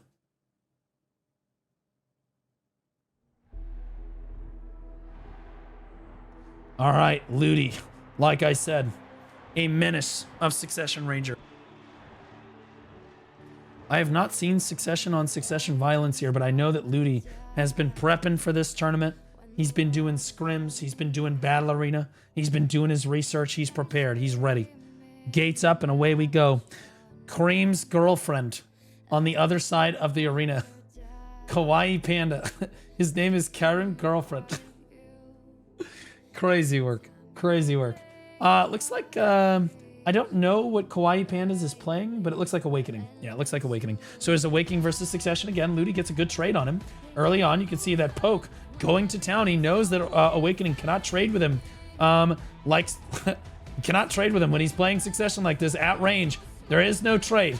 Okay, there is only Succession just slamming you for damage, assuming the Sec Ranger knows what they're doing there. Finally, Kawaii Panda started abusing the line of sight a little bit. You can see him barely abusing that. Decides to try to go in on it. Trying to iframe to get closer. Looking for a grab. Ludi's not going to let him have it. He's been in this situation hundreds of times before. Kites himself away. Kawaii Pandas down at 80%. Doesn't matter. Health bars are about to cap at 80% again anyway. So neither one really getting an advantage so far in this match. Both stamina bars probably very high at this stage. Ludi pelting away with that ranged pressure right now. Oh my goodness. I thought he got him. Kawaii supposed to have more of an advantage now that the arena has closed in, but Ludi expertly dances away and is now, look at the spacing on the other side of the arena here to make sure that he doesn't get caught by that. Oh my goodness, dodges the grab very critically right there from Pandas. coming down, and now Ludi knows. Oh no, Ludi's on the ground. He's trying to hold on to his V. He gets CC'd again. He has to V here. Minute and 22 seconds left on the clock. Ludi cannot afford another mistake like that. Comes out of V outside the arena, which is a bold strategy. Ludi takes a lot of damage on the re-entry and is now at 10% up against Pandas here. Pandas putting on the pressure. That's only going to, oh my gosh. Ludi finds the catch, the re-CC, throwing the damage down. Pandas forced in V right there. We'll see if the class buff comes out. It does look like Pandas does have their class buff running at this moment. Ludi may have popped his sooner. I don't think so, though. I think Ludi still has his class buff available to him here, and he's expertly cutting around. He's standing outside the arena, though. He's got to get inside. He's losing all of his HP to the arena tick at this moment, and now he's just behind on HP because he was just dancing around outside of it. Kawaii Pandas also down at 30% though, and whoever CCs who will win here, but no, Kawaii Pandas takes too much damage, and Ludi takes round one, a masterclass of how to do Succession versus Awakening Ranger. Unbelievable. This guy, he just doesn't take damage. I don't get it. Ludi, he made one mistake there, and then that was it. That was it. Not gonna have it. He's one round away from moving on here.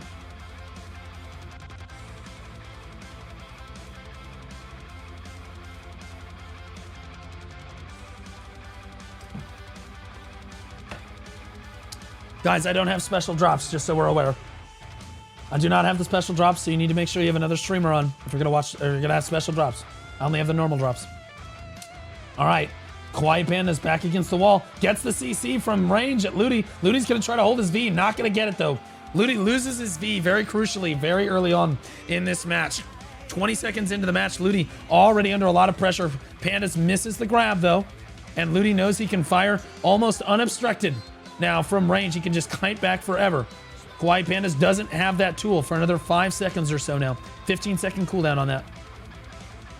Oh, Ludi gets caught again. This is uncharacteristic. Ludi on the ground with no V, gets full comboed, and Panda, that's how quick it should happen right there.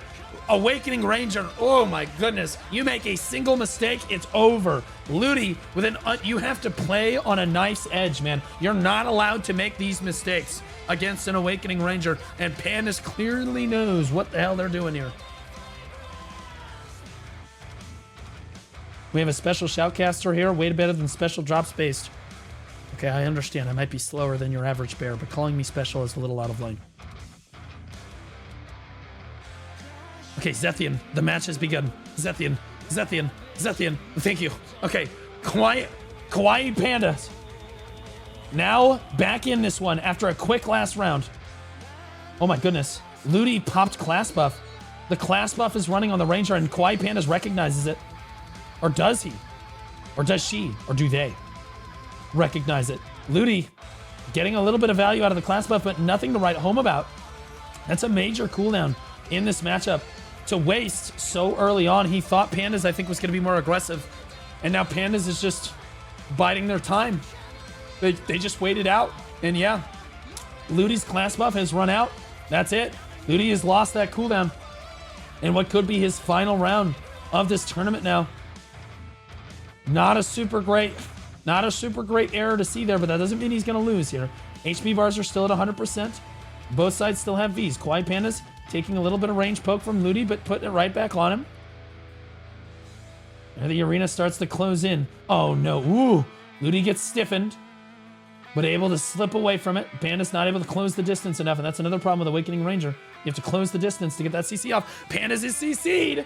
Ludi did not catch the follow-up, but did do a substantial amount of damage right there. And now Panda's losing out on the HP trade again and again right now. Ludi expertly kiting, but it's only going to take one bad engage, and Ludi's going to lose his V, and the HP bars will standardize. He just needs to expertly kite away a couple more times. Kawaii getting kited around right now, and it's clearly frustrating him as he dives in right now, and he just cannot get on top of Ludi. Misses the grab. Ludi is all over the place. Will not allow him to have it. Down at 20% right now, and Ludi is somehow making this work. Look at this kiting. He jumps behind her, gets the back attack damage down. HP bars capped at 50%. Ludi is just not taking damage. He chooses to V, probably to get his stamina back. It's probably a stamina V right there. Now he's regen on stamina, finds Pandas immediately, and now Pandas has the V. Ludi up big right now. And it looks like Pandas has popped their class buff. Ludi desperately in close quarters with an Awakening Ranger. Never what you want to see right now, but Awakening Ranger nonetheless has the advantage in a situation like this. Down at 25%, Ludi kiting away for all of he's got in his life. I-frames the grab, so critical. 26 seconds left on the clock. Ludi finds the CC. Ludi finds the win. Unbelievable. Takes it to 3 rounds. A Succession Ranger will move on in the tournament. Unreal. To the semifinals. My goat. My goat. Succession Rangers, rise up. You are not so helpless as you might think. If anyone doesn't know, Ludi used to stream all of his Node Wars. I used to do VOD reviews of his Node Wars to show people how to play Succession Ranger in large-scale PvP. A classic Notorious member.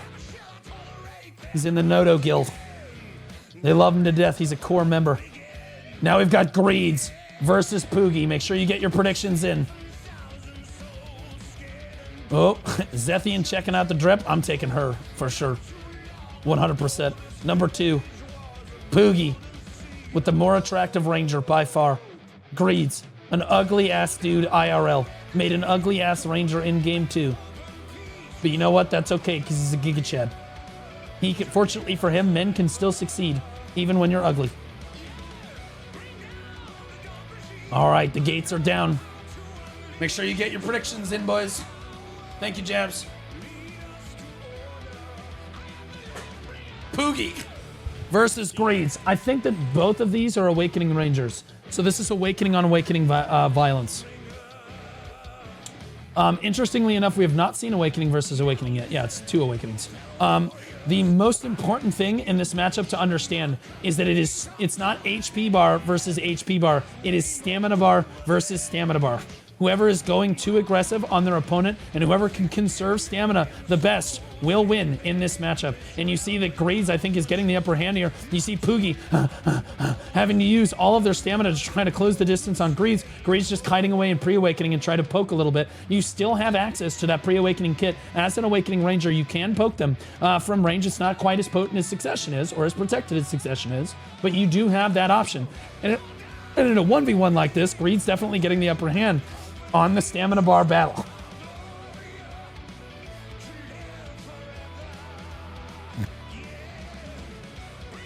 There we go. All right. Greed's iframing back. Looks like the arena is going to close in a couple seconds here.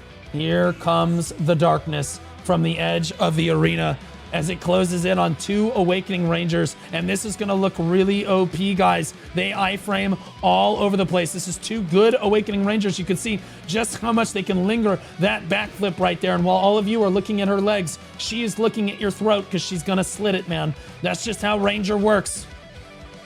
That's just how Ranger works. Neither one of them has blown a grab, interestingly enough, that I've seen in the last minute and a half of this match. And they're both just expertly iframing around. This might come down to HP at the end of time here, as neither side really wants to hard commit their stamina bar to an L engage. On this one, they know that one slip up could just mean death. You get behind an HP in this matchup. Honestly, you just HP pot back up. But as we tick down to the 1 minute mark, we see that Greeds has actually already used his class buff and Poogie has not. So Poogie, now that HP bars are capped at 50%, Poogie definitely has the advantage. If they manage to get their class buff off, if Greeds is not able to find value out of the end of his class buff here, Poogie will probably take the W. It gives them a serious edge in overall DPS. As you move down to this 40 seconds left on the clock, it looks like it might come down to HP. Poogie misses a grab right there, but interestingly enough, when you miss grabs in BDO, you're supposed to be unprotected, did not get punished, but forced the V over on Greeds' side. Poogie class buffing right there as Greeds comes out of V, and now it's Poogie pedal to the metal, but still losing an HP right now, but class buffed up. Greeds cannot afford to take any damage on the trade. Misses another grab by Poogie right there. 17 seconds. Watch the clock right now. 25% on Poogie. Poogie just trying to HP trade, but Greeds not allowing it. 10 seconds left on the clock. Greeds wins on HP. Poogie, even through the class buff, cannot find the damage onto Poogie or onto Greeds. Greeds will just clean it up because Poogie just got desperate. Wow-wee. Greeds coming out in the 1-0 right there. Whoa! Hold on to your butts. I think that Poogie played with a better strategy there. Holding the class buff till the end is the better tactical play, but you need to be able to execute once that goes off. Greeds was able to outperform them even without a class buff running. Holy movement. That's why I don't even bother talking about like the movement. I just like, guys, it's all iframes. It's all iframes in Super Armor. It's very difficult. It's very difficult to catch an Awakening Ranger. This is why she's one of the best duelist classes in the game. She's terrible in large-scale PvP. A lot like Tamer, as you add more players to the game, or to the battle, Awakening Ranger gets worse and worse. Succession, however, scales better. It's the opposite in every way. Greeds moving in right now. Both of them not really hard committing yet. Not really abusing their stamina bars too hard yet. They want to conserve it for later in the match when that arena closes in. Oh my goodness.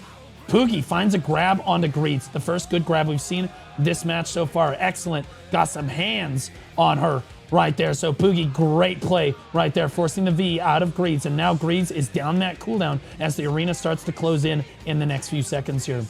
80% health bars as Greeds starts to recover. Moves back across the arena. He cannot afford to get grabbed again by Poogie. It is so hard to grab a Ranger that is backflipping around you like this. I can't believe that Poogie managed to actually get that one off. I haven't even seen Greeds really throw the grab out at all in this matchup quite yet because it's just that hard to do. Not to say he won't use it if he has to. He would. Greeds moving through right now. Oh, gets the grab there. I say he hadn't used it yet. He's not afraid to, though. Greeds returns the favor to Poogie, gets the grab down. Poogie has to V now. Now they're both down V, moving into the final minute and 15 seconds of this match. Neither one of them really taking any damage, though. You notice they have to V right away because Awakening Ranger's damage should be high enough to kill you if they get the CC combo down. They're not going to kill you from standing like a Suck Musa is, but they've got enough to one combo you. Okay, HP bars capped at 50%. The arena is about to close in. There the darkness creeps in, and now the boys become men. Hold on to your butts because now it's who has the higher stamina bar in this final moment here. You see them backflipping around. They're trying to get behind each other. They're trying to catch each other off guard. Who will run down on stamina first? There's the class buff coming down from Greeds. A little bit early right there, but I like it. He gets it off safely, and now Poogie gets their class buff in return, creates a little distance, gets the class buff down. Now both of them are pumping extra damage into this final moments of this match. 24 seconds left on the clock, and neither one of them wants to give an inch. 46% to 43%. It is a nail-bitingly close match. Poogie misses a grab, not punished for it though. Greeds tries to get back in on that, has his grab up, interestingly enough, but honestly, you're moving so fast. How do you get a grab on an opponent like this? 5 seconds left on the clock. Poogie's losing on HP. Greeds just runs away. Poogie kiting, panicked. Greeds takes the W. Unbelievable. Holy moly. Holy moly.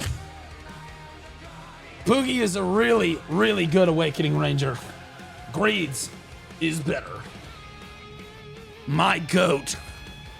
What a G. What a G. Greed's one of the best chat PvPers on the PvP scene. Hands down. Always has some creative way to tell people to go get a job because they're dog shit at the game. Absolute legend.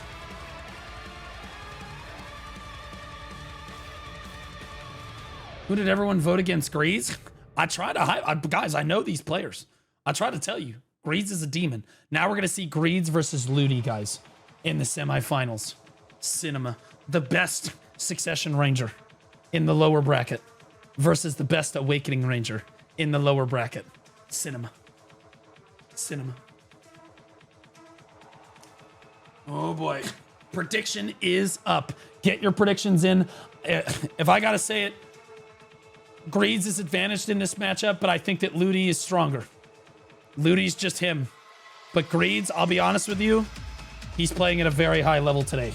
He's playing very, very well today.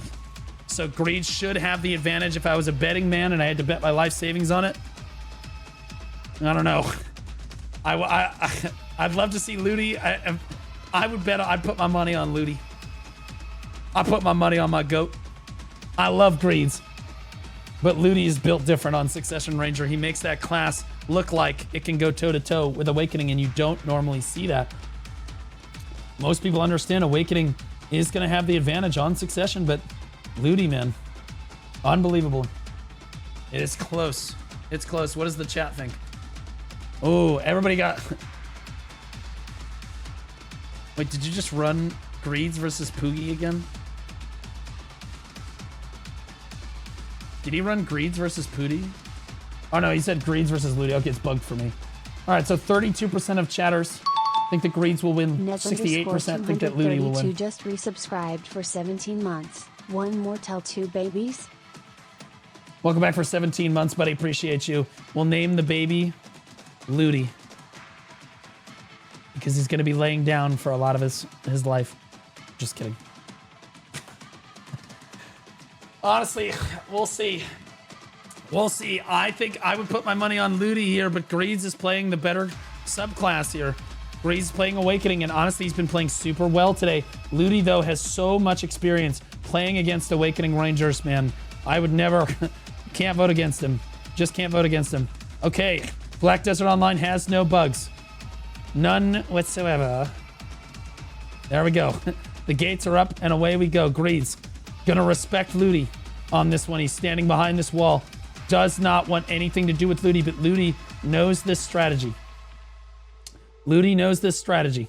He's played against it before. He's beaten it before. Greed's gonna try to surprise him like he did in the last round. Ludi not having any of it though. He's better. He's better. Fends him off. Now he's gonna start poking him. Greed's susceptible to a lot of this. Gonna burn a lot of stamina trying to close the distance, and Ludi kites away. Too much distance. Too much distance available to him. 2.5 minutes left on the clock. The arena's not going to close in for another 20 seconds. We don't expect to see much happening until the arena closes in. That way Greeds can catch Ludi off guard. You can see him kiting away. He's just out of range there. Then abusing the line of sight again. We'll see if Greeds decides to class buff right at the 2-minute mark when the arena closes in. If I were Ludi, that's when I would probably class buff, because you know your opponent is going to come in on you at that stage. So we'll see if that's exactly what happens here. The arena closing in. Here's the darkness, and the real match is going to begin. Ludi also doing line of sight right now. That's the Ludi class buff right there. Like I said, Ludi knows he's going to get the smoke right now, and he does not want it. And honestly, look at the trade going in right now. A clean class buff from Ludi. Got it off and fooled Greeds. Greeds now knows that he has to burn a lot of stamina to try to avoid the damage coming out of this Succession Ranger, and he is taking bad trade after bad trade, but it only takes one mistake by Ludi. He's on the ground. There goes his V. There's the class buff out of Greeds right there now. Now we've got, Ludi is still technically running on the end of his class buff, but Greed's class buff will last a lot longer. Ludi behind on HP, behind on V pressure, behind on everything right now, and he's in a lot of trouble as Greeds puts the pressure on right now. Ludi trying to hang on the very edge of the arena, skirting death as Greeds gets near him. Remember, that grab is so tedious. 50% capped health bars. Ludi needs to find some damage on the Greeds right now. The arena is going to close in again. That means even more trouble for Ludi, but Greeds has been using a lot of his stamina bar. Ludi at 1%. He's gonna find the damage onto him. Ludi gets taken down by Greeds. Round 1. Oh boy. Oh boy. Ahem. Guys, my throat is clear. My throat is clear. The problem is I had such severe bronchitis about a year and a half ago that it ruined my vocal cords, so it's difficult to yell. I don't think you guys care though. You don't need to time him out. He's fine. But like, you know, just, it is what it is. All right. Ludi comes out into the arena for this one. And again, same strategy by Greeds. Same strategy by Greeds. Might be the same approach by Ludi as well.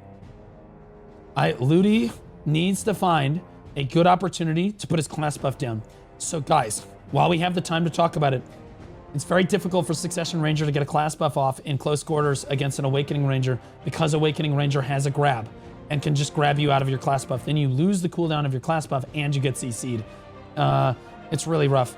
The same cannot be said for Greeds. He can class buff whenever he wants, for the most part. So Ludi very tactfully needs to make sure he times that class buff perfectly.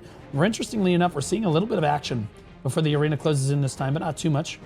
And Greeds makes sure he goes in to the end of this one with a full stamina bar. Here comes the darkness closing in, and Ludi is getting ready to go. We'll see if he class buffs on this one. There's the darkness coming in. Now we're going to see the onslaught from Greeds. We do not see a class buff from Ludi this time. He is one round away from losing this tournament right now. The winner goes on to the finals from the lower bracket for all the marbles. Right here, Ludi down at 50% takes a very bad trade in close quarters back right there. Neither side is class buffed quite yet. Ludi, oh my goodness, just taking so much damage on trade from Greeds right now. Greeds just playing so well on the Awakening Ranger. It's very difficult to play against an Awakening Ranger playing this well. Although there we go. Greeds taking a little bit of damage now, down at 50%. Ludi backflips into him. That's an interesting choice right there. It's a bold strategy. Breaks Greeds' frontal guard as he moves near him, but then takes a bad trade. Ludi down at 20%. Has V available to him, might have to use it. There's the class buff from Ludi. Feels like he's back into the corner. He's going to use the class buff, and see, Greeds knows that his opponent has now class buffed, and he's going to approach this tactfully. Look at the trade that Ludi just gave onto Greeds, and immediately we see equal health bars, but Ludi is running his class buff. Now we see the class buff from Greeds as well to answer Ludi's, and now the arena is all the way close in. It's going to be how well can Ludi kite into these closing moments. He gets the V from Greeds right now. Ludi needs to find him out of Greed, or out of V. Oh my goodness, dodges the initial engage right there, backflipping around Greeds, trying to close the distance on him. Ludi expertly kiting away, trying to get any amount of damage down with this ranged pressure that he can. He can win on HP in 25 seconds if time ticks down. Ludi winning on HP currently, but now is starting to lose out. One skill will be the difference right now at the end of time. Greeds iframing around, but running out of health. So is Ludi, though. They're both so low. Look, Ludi gets the range he needs at the very last minute. 10 seconds left on the clock. Greeds is just going to try to iframe and win on HP. Ludi iframes it himself, though, and brings it back. Holy moly. God damn. Oh, cinema. God damn. Ludi taking a match off of Greeds right there. If we see a Succession Ranger go to the finals of the Best in Class Masterclass Tournament 2025, it will be unprecedented. It will be unprecedented. I am the throat goat. I practice 3 times a day deep throating my friends. It prepares it for the stress and the anguish of shoutcasting. It's like conditioning for shoutcasting. Ludi pressuring from range again. Greeds gonna try his luck as he moves in. Nope, backs back off again. And again, we're not gonna see very much action here, but this one is for all the marbles for both players here. You have to play perfectly in this match. One misstep on either side and it's over. I think that Ludi does have to play better than his opponent right here. He has to, literally on a knife's edge. I do think that Greeds has advantage, but Ludi is just him. He understands this matchup. He spends all of his days fighting Awakening Rangers, fighting people that can dive him, peeling himself constantly where no one else will peel him. And he is just built absolutely differently. Greeds backing off. The arena backing in, or coming in. Ludi taking a little bit of damage. Here comes the onslaught from Greeds. Any second now. Here comes Greeds. Ludi, good iframe to avoid what could have been a bad grab right there. But honestly, Greeds holding on to that grab, trading with Ludi just like he did in that last round. Now Ludi starting to put pressure on him. Looking really, really good right now. Oh God, a minute 25 seconds left on the clock. Neither side wants to hard commit. But with a minute 20 to go, someone is going to have to bite. There's the engage from Greeds. Ludi expertly dodges it again. Unbelievable. Creating distance through the arena right now. Minute 10 seconds left on the clock. The arena's about to close in. Ludi class buff. That's his go mark right there. We should see a return class buff from Greeds the moment that he realizes that he can do this. But honestly, he's taking so much damage from Ludi on the exchange. HP bars are capped at 50% now, and Ludi already has his class buff running. Oh my goodness, so much damage. Greed's in the V right now. Are we going to see a Succession Ranger in the finals? Greed's comes out of V. Ludi has to kite back. He still can't manage to catch himself right now. I-framing, creating the distance he needs. Greed's moves in. No grab yet. He still hasn't used it. Ludi kiting the side of the arena. Catches Greed's one more time. Ludi will go to the finals. My goat. Oh my God, dude, what? What was that? Unbelievable. Unbelievable.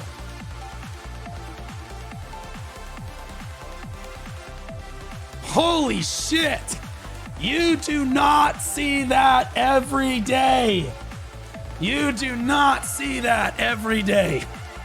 In fact, we have never seen a Succession Ranger go to a tournament finals for Pearl Abyss. Subscribed for 2 months. Or just a tournament finals, period. We've never seen it happen. Ludi, the first one in the class's history to get to an official tournament finals on Succession Ranger. Unbelievable. Actually cinema. Actually cinema. But wait, there's more.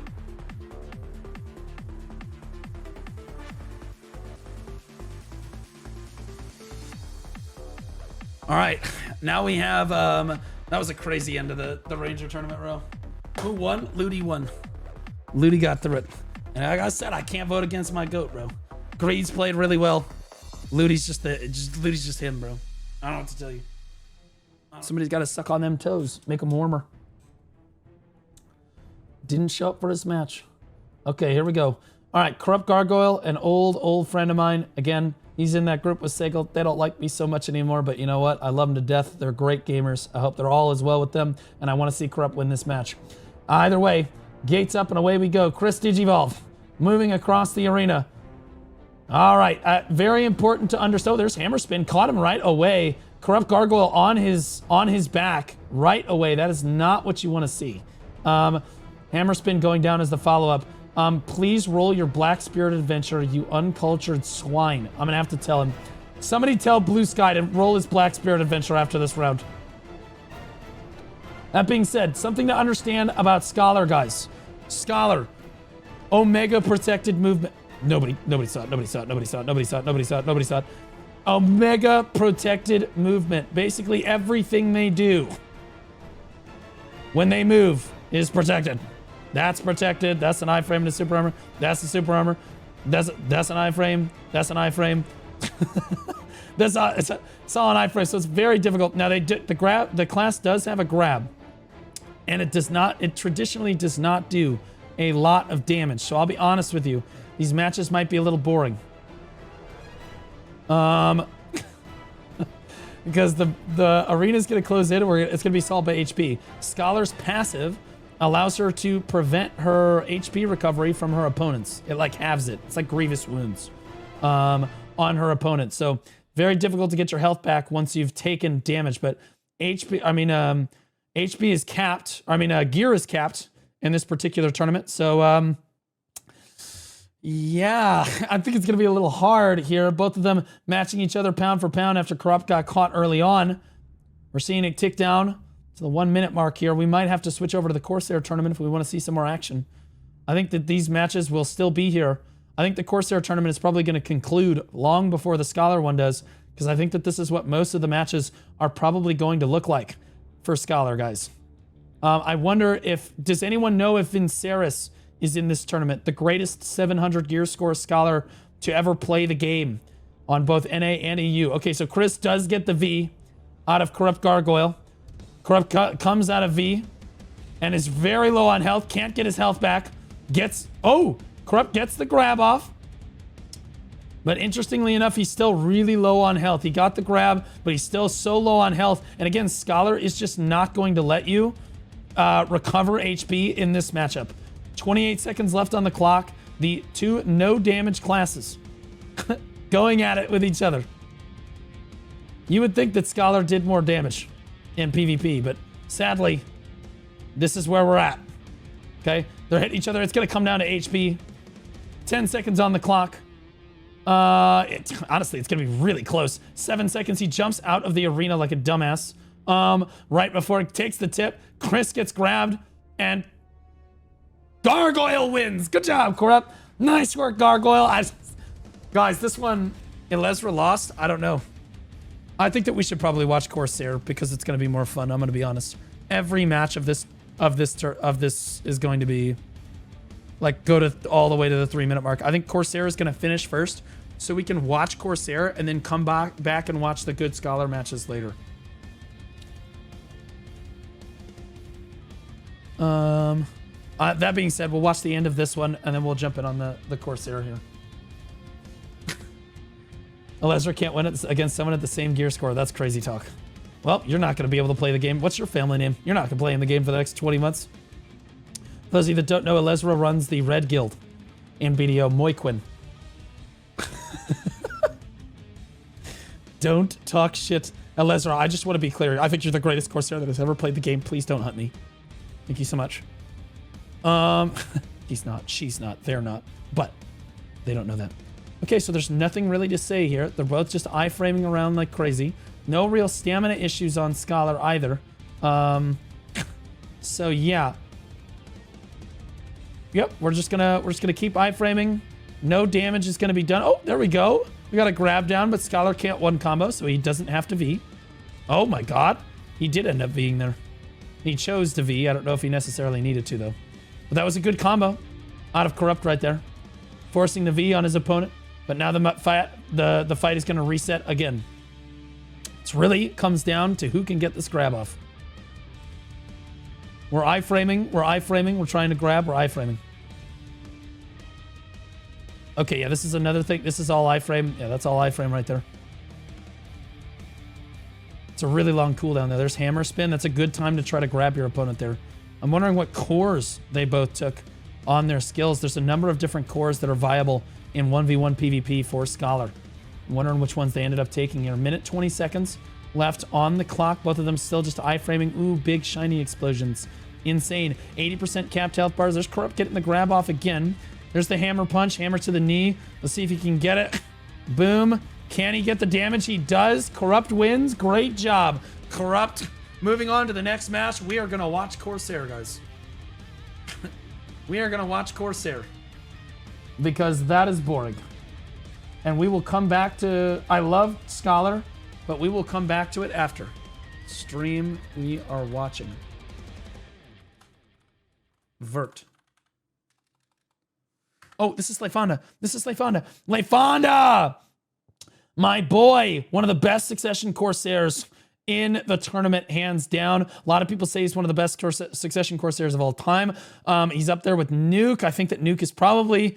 He's considered a little bit better, definitely, than Leifonda is, but don't tell Leifonda that. That being said, Leifonda, a phenomenal Succession Corsair. I love to see him. He knows how to play Awakening too. I'm glad to see him playing Succession. I do think that Suck versus Awakening Corsair, they both have their advantages. For those of you that don't know, this is an Awakening Corsair he's fighting here.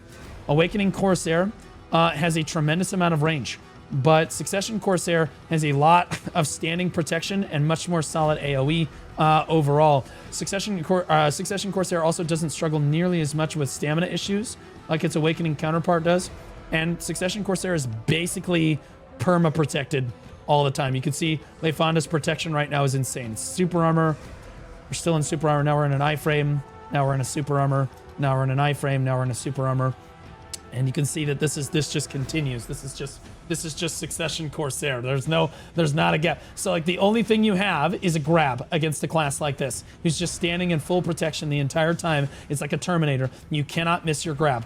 Okay, so Awakening Corsair has a grab, and it's a ranged grab too. So you need to make sure that you land it. It's a difficult grab to land, but it will work. And honestly, right now, he is not having a great time. Jason is just getting worked down by the AoE of the Succession counterpart. Does get that grab I was talking about off. Can he get the damage down? Leifonda stands up. No, clean combo. Gets it done. Can he get the damage off? No, he does not. So doesn't quite have the damage, but like I said, there's the grab. You have to grab the Corsair out of these long-standing super armors. A lot of the thing that gives Corsair power also makes Succession Corsair weak. The fact that she's perma protected all the time seems really OP, and it is against someone that doesn't have a grab. But if you have a grab, she is literally just standing in one spot and can't cancel her animation. You just have to grab it. It's difficult though, because sometimes, you know, she's aiming the skill at you. You're gonna have to do it through damage, right? Let's go ahead and grab Vert's stream here. Did the Awakening not V? We don't talk about it. I did not see a V. now that you're saying that. Okay. Leifana goes back. Oh my god. Oh, Jason. Jason living up to his guild name, looking like a clown in the circus right now. Leifanda's all over this guy. He V's.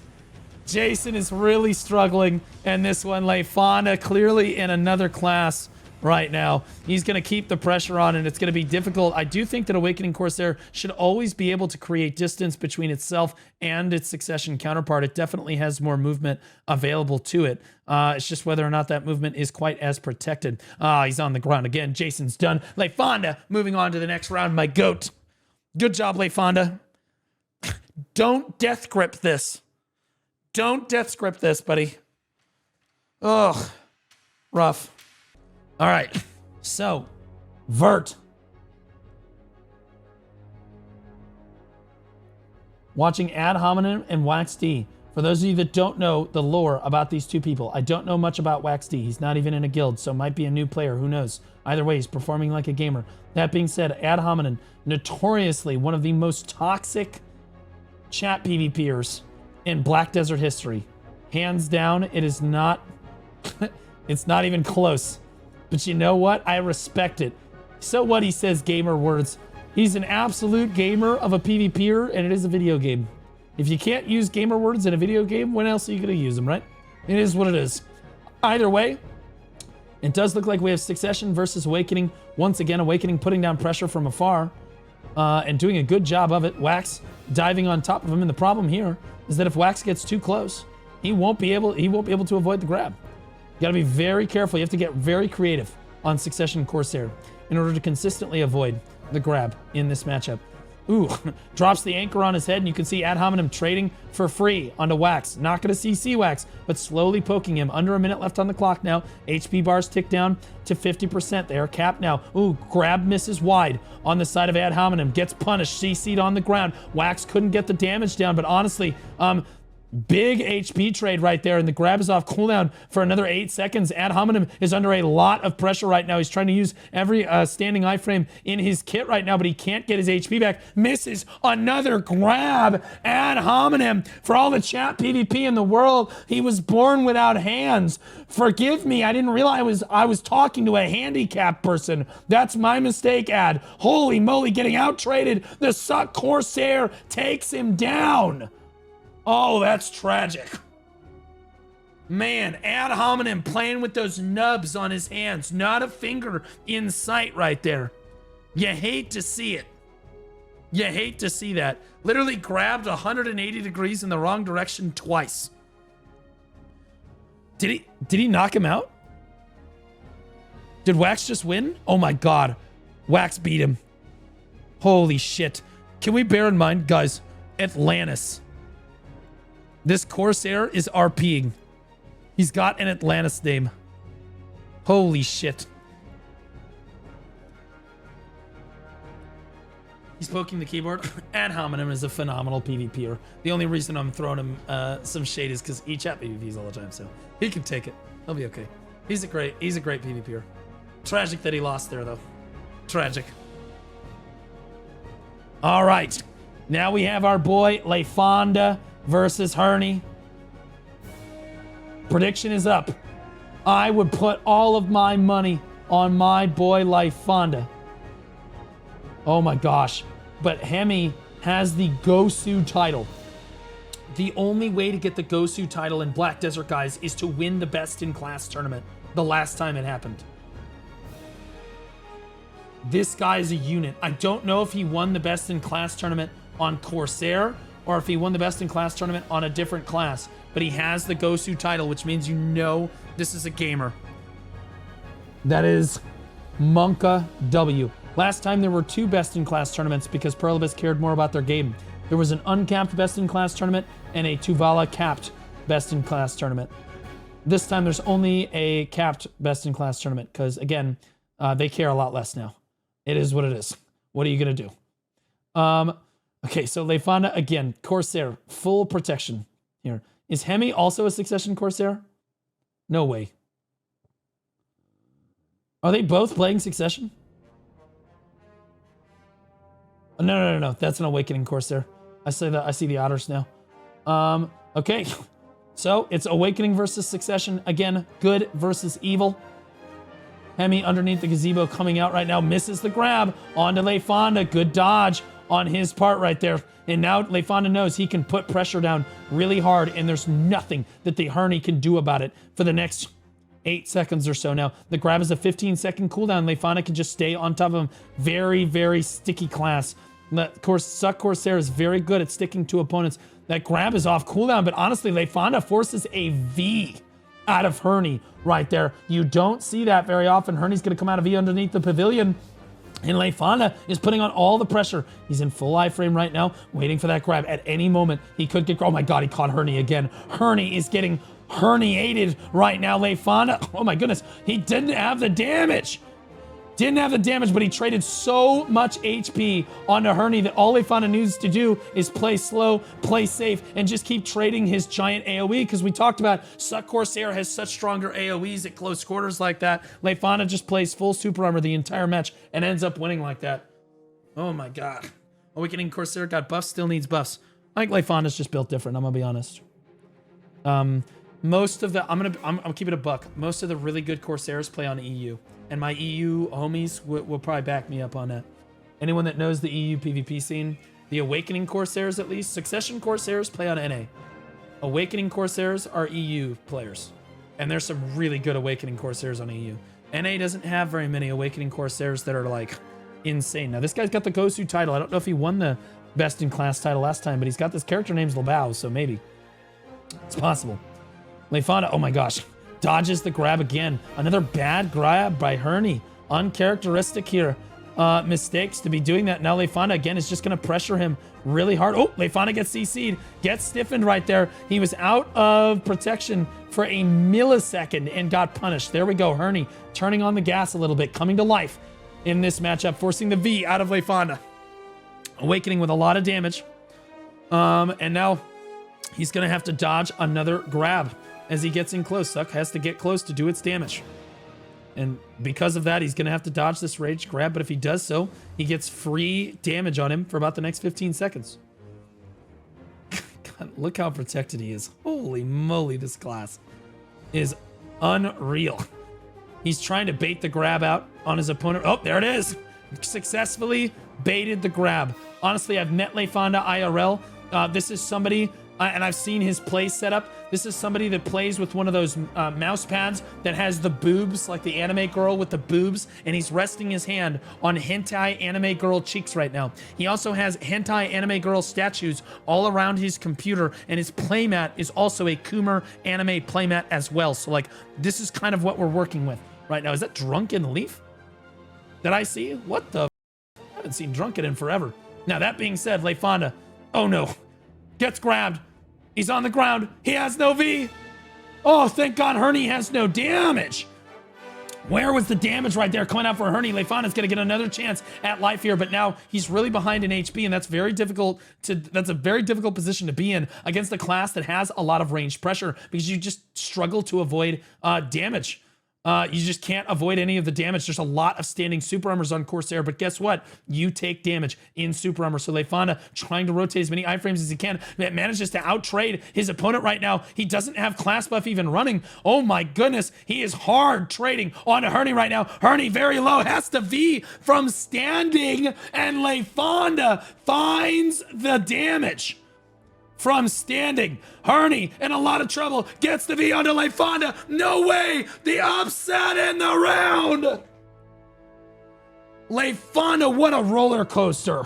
Leifonda turns it back. Leifonda gets CC'd, has to V, forces the V on his opponent from standing, gets ahead in HP, gets behind in HP, gets ahead again, then gets CC'd and loses at the last moment, just when you thought he couldn't clutch defeat from the jaws of victory are also Lefonda is very good friends with Death's Grip, like I am. Death's Grip out in round 1 of the Dark Knight tournament earlier today. One of the tournament favorites, and I know he'd been prepping for it for a long time. Absolutely tragic. Are we going to see Lefonda with a repeat performance here lose in this tournament and get knocked out early on? I say early on, but I'm pretty certain this is the quarterfinals. Out of curiosity, is this game still relevant? Absolutely. Absolutely. I can't really get into it and answer it right now because I'm shoutcasting, but you know, what are you going to do? All right, both players trading iframes right now. And honestly, Lefonda is more than happy to let this match go and tick down on time because that means the arena closes in and he can abuse his AoE and those close range iframes to try to avoid that grab. Now, Hermie might also be okay with it because he has a grab. Hermie gets CC'd. Lefonda with the damage there. Hermie loses his V early on. It's looking very good for Lefonda right now. Very, very good for Lefonda. That was his V. The icon didn't show up, so the arena is bugged. Hermie has no V at this moment.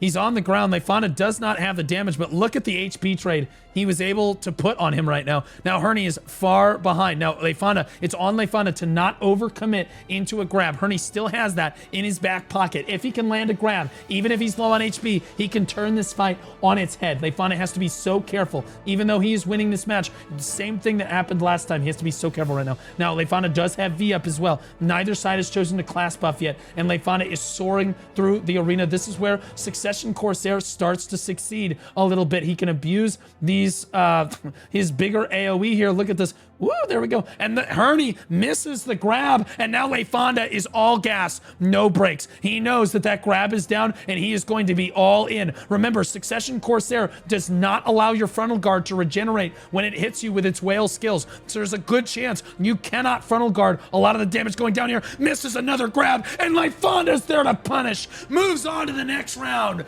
Lefonda taking her home. Good job, buddy. My boy.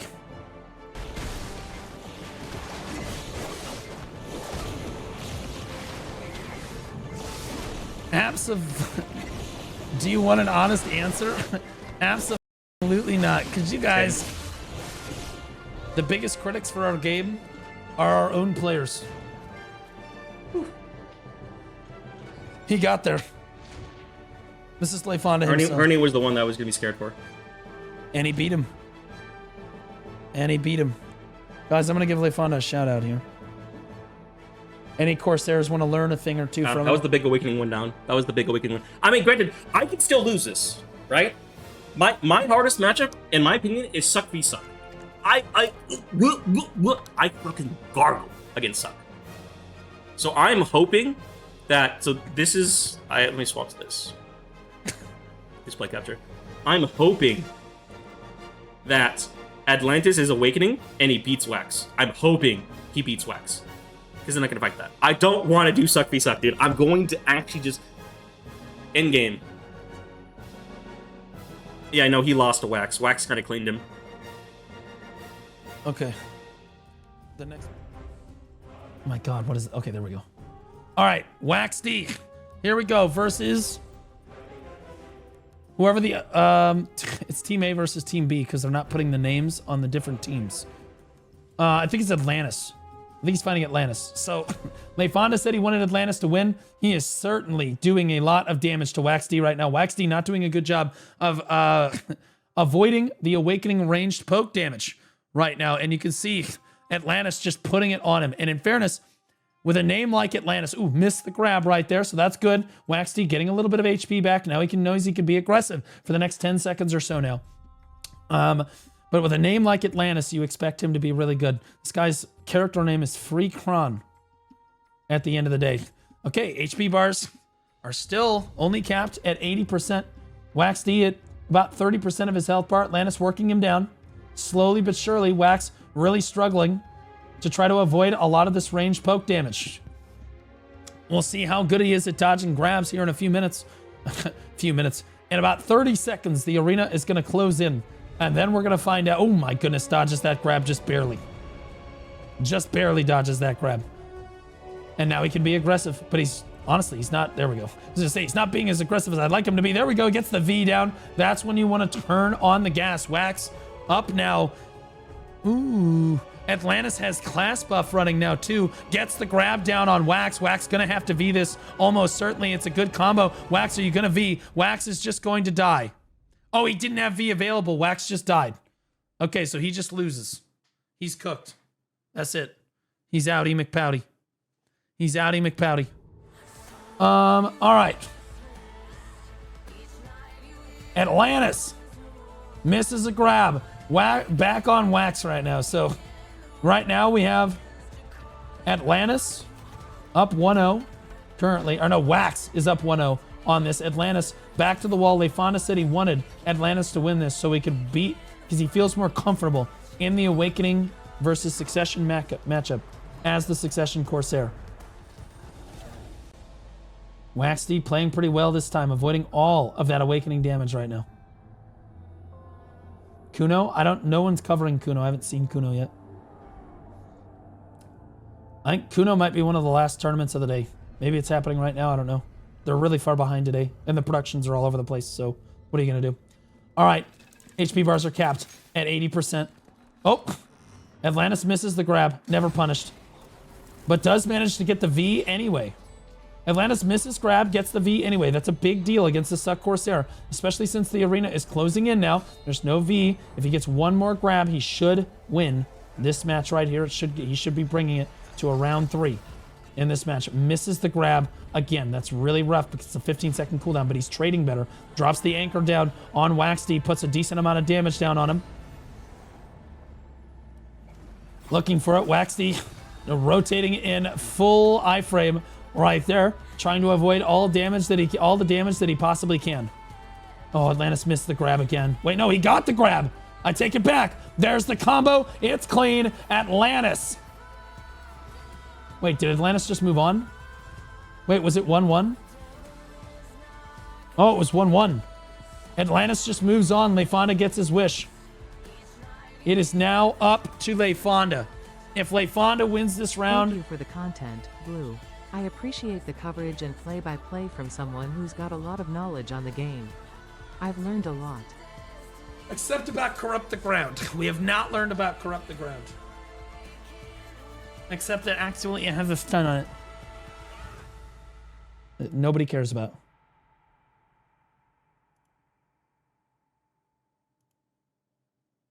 Blue, look.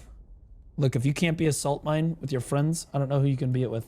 Like, thank God this is all so organized. I don't know, guys. I don't know. It's not a Blue Squadron tournament. That's what I'm gonna say. It's not a Blue Squadron tournament. It is one of the tournaments of all time. Okay. It's supposed to be super hype, you know, the best in class is a big deal. Okay, so LeFonda going in right now, looking for any amount of pressure that he can find. Oh my goodness, finds Atlantis right away. He's cleaning this up. Not a bad combo, catches him early, puts him ahead on HP a ton, but Atlantis manages to get it out with his V still intact. So if Atlantis can recover on HP, he will be just fine. He just needs to kite around, and Awakening Corsair is more than able to kite this matchup. Oh my goodness, or is he? Gets caught again. Has to V immediately. LeFonda turning the tables on this guy. Oh my goodness, it's a gap in the first round of this one. Atlantis in a lot of trouble. Behind on HP, no V available, and LeFonda is all over the place. You can see he's so confidently approaching Atlantis now. He's confident he's not going to get grabbed. Atlantis is out of the zone. Takes a couple ticks of damage, but no big deal. The zone doesn't do a crazy amount of damage, but it can kill you if you're not careful. LeFonda moving back in. It's been Atlantis playing from behind this entire round. A little rocky on the start. Down at 20%. LeFonda just hurling damage at him on repeat in perma protection. Atlantis gonna have to go for a desperation grab here the next time that LeFonda, he went outside the zone. He left the zone. Okay. So Atlantis runs outside the zone and kills himself. But in fairness, he probably did want to kill himself after how he performed in the match there. Rough. Rough. In-game. All in-game. Jesus. Okay. Atlantis needs to turn on the Jets in this one. The key, and this is important, and I know I'm basically John Madden here, is don't get CC'd by the giant swimming mermaid. Okay. You just keep kiting back and trying to abuse range to the best of your ability.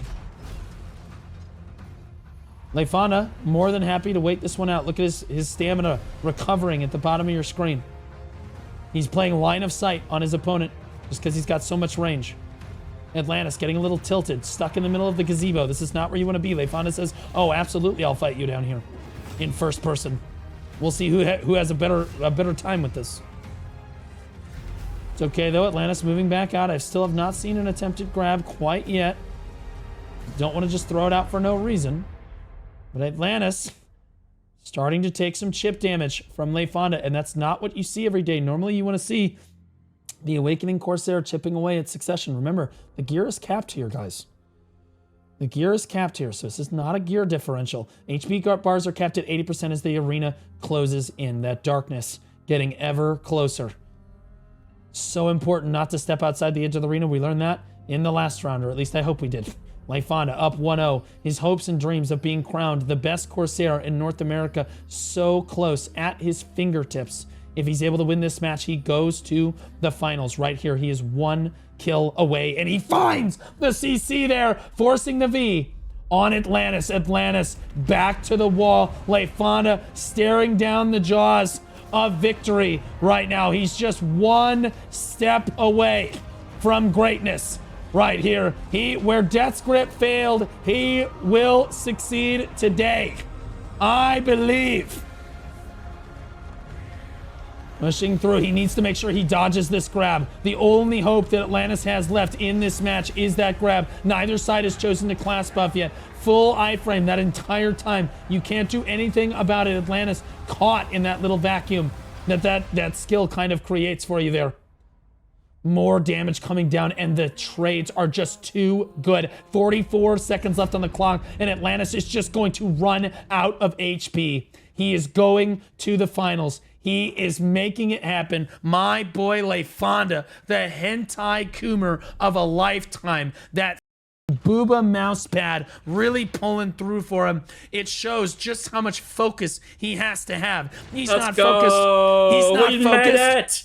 We did it! He's not focused on the tits on his mouse pad. He's not focused on the tits on his playmat, and he's not focused on the tits on his screen. He is locked the in.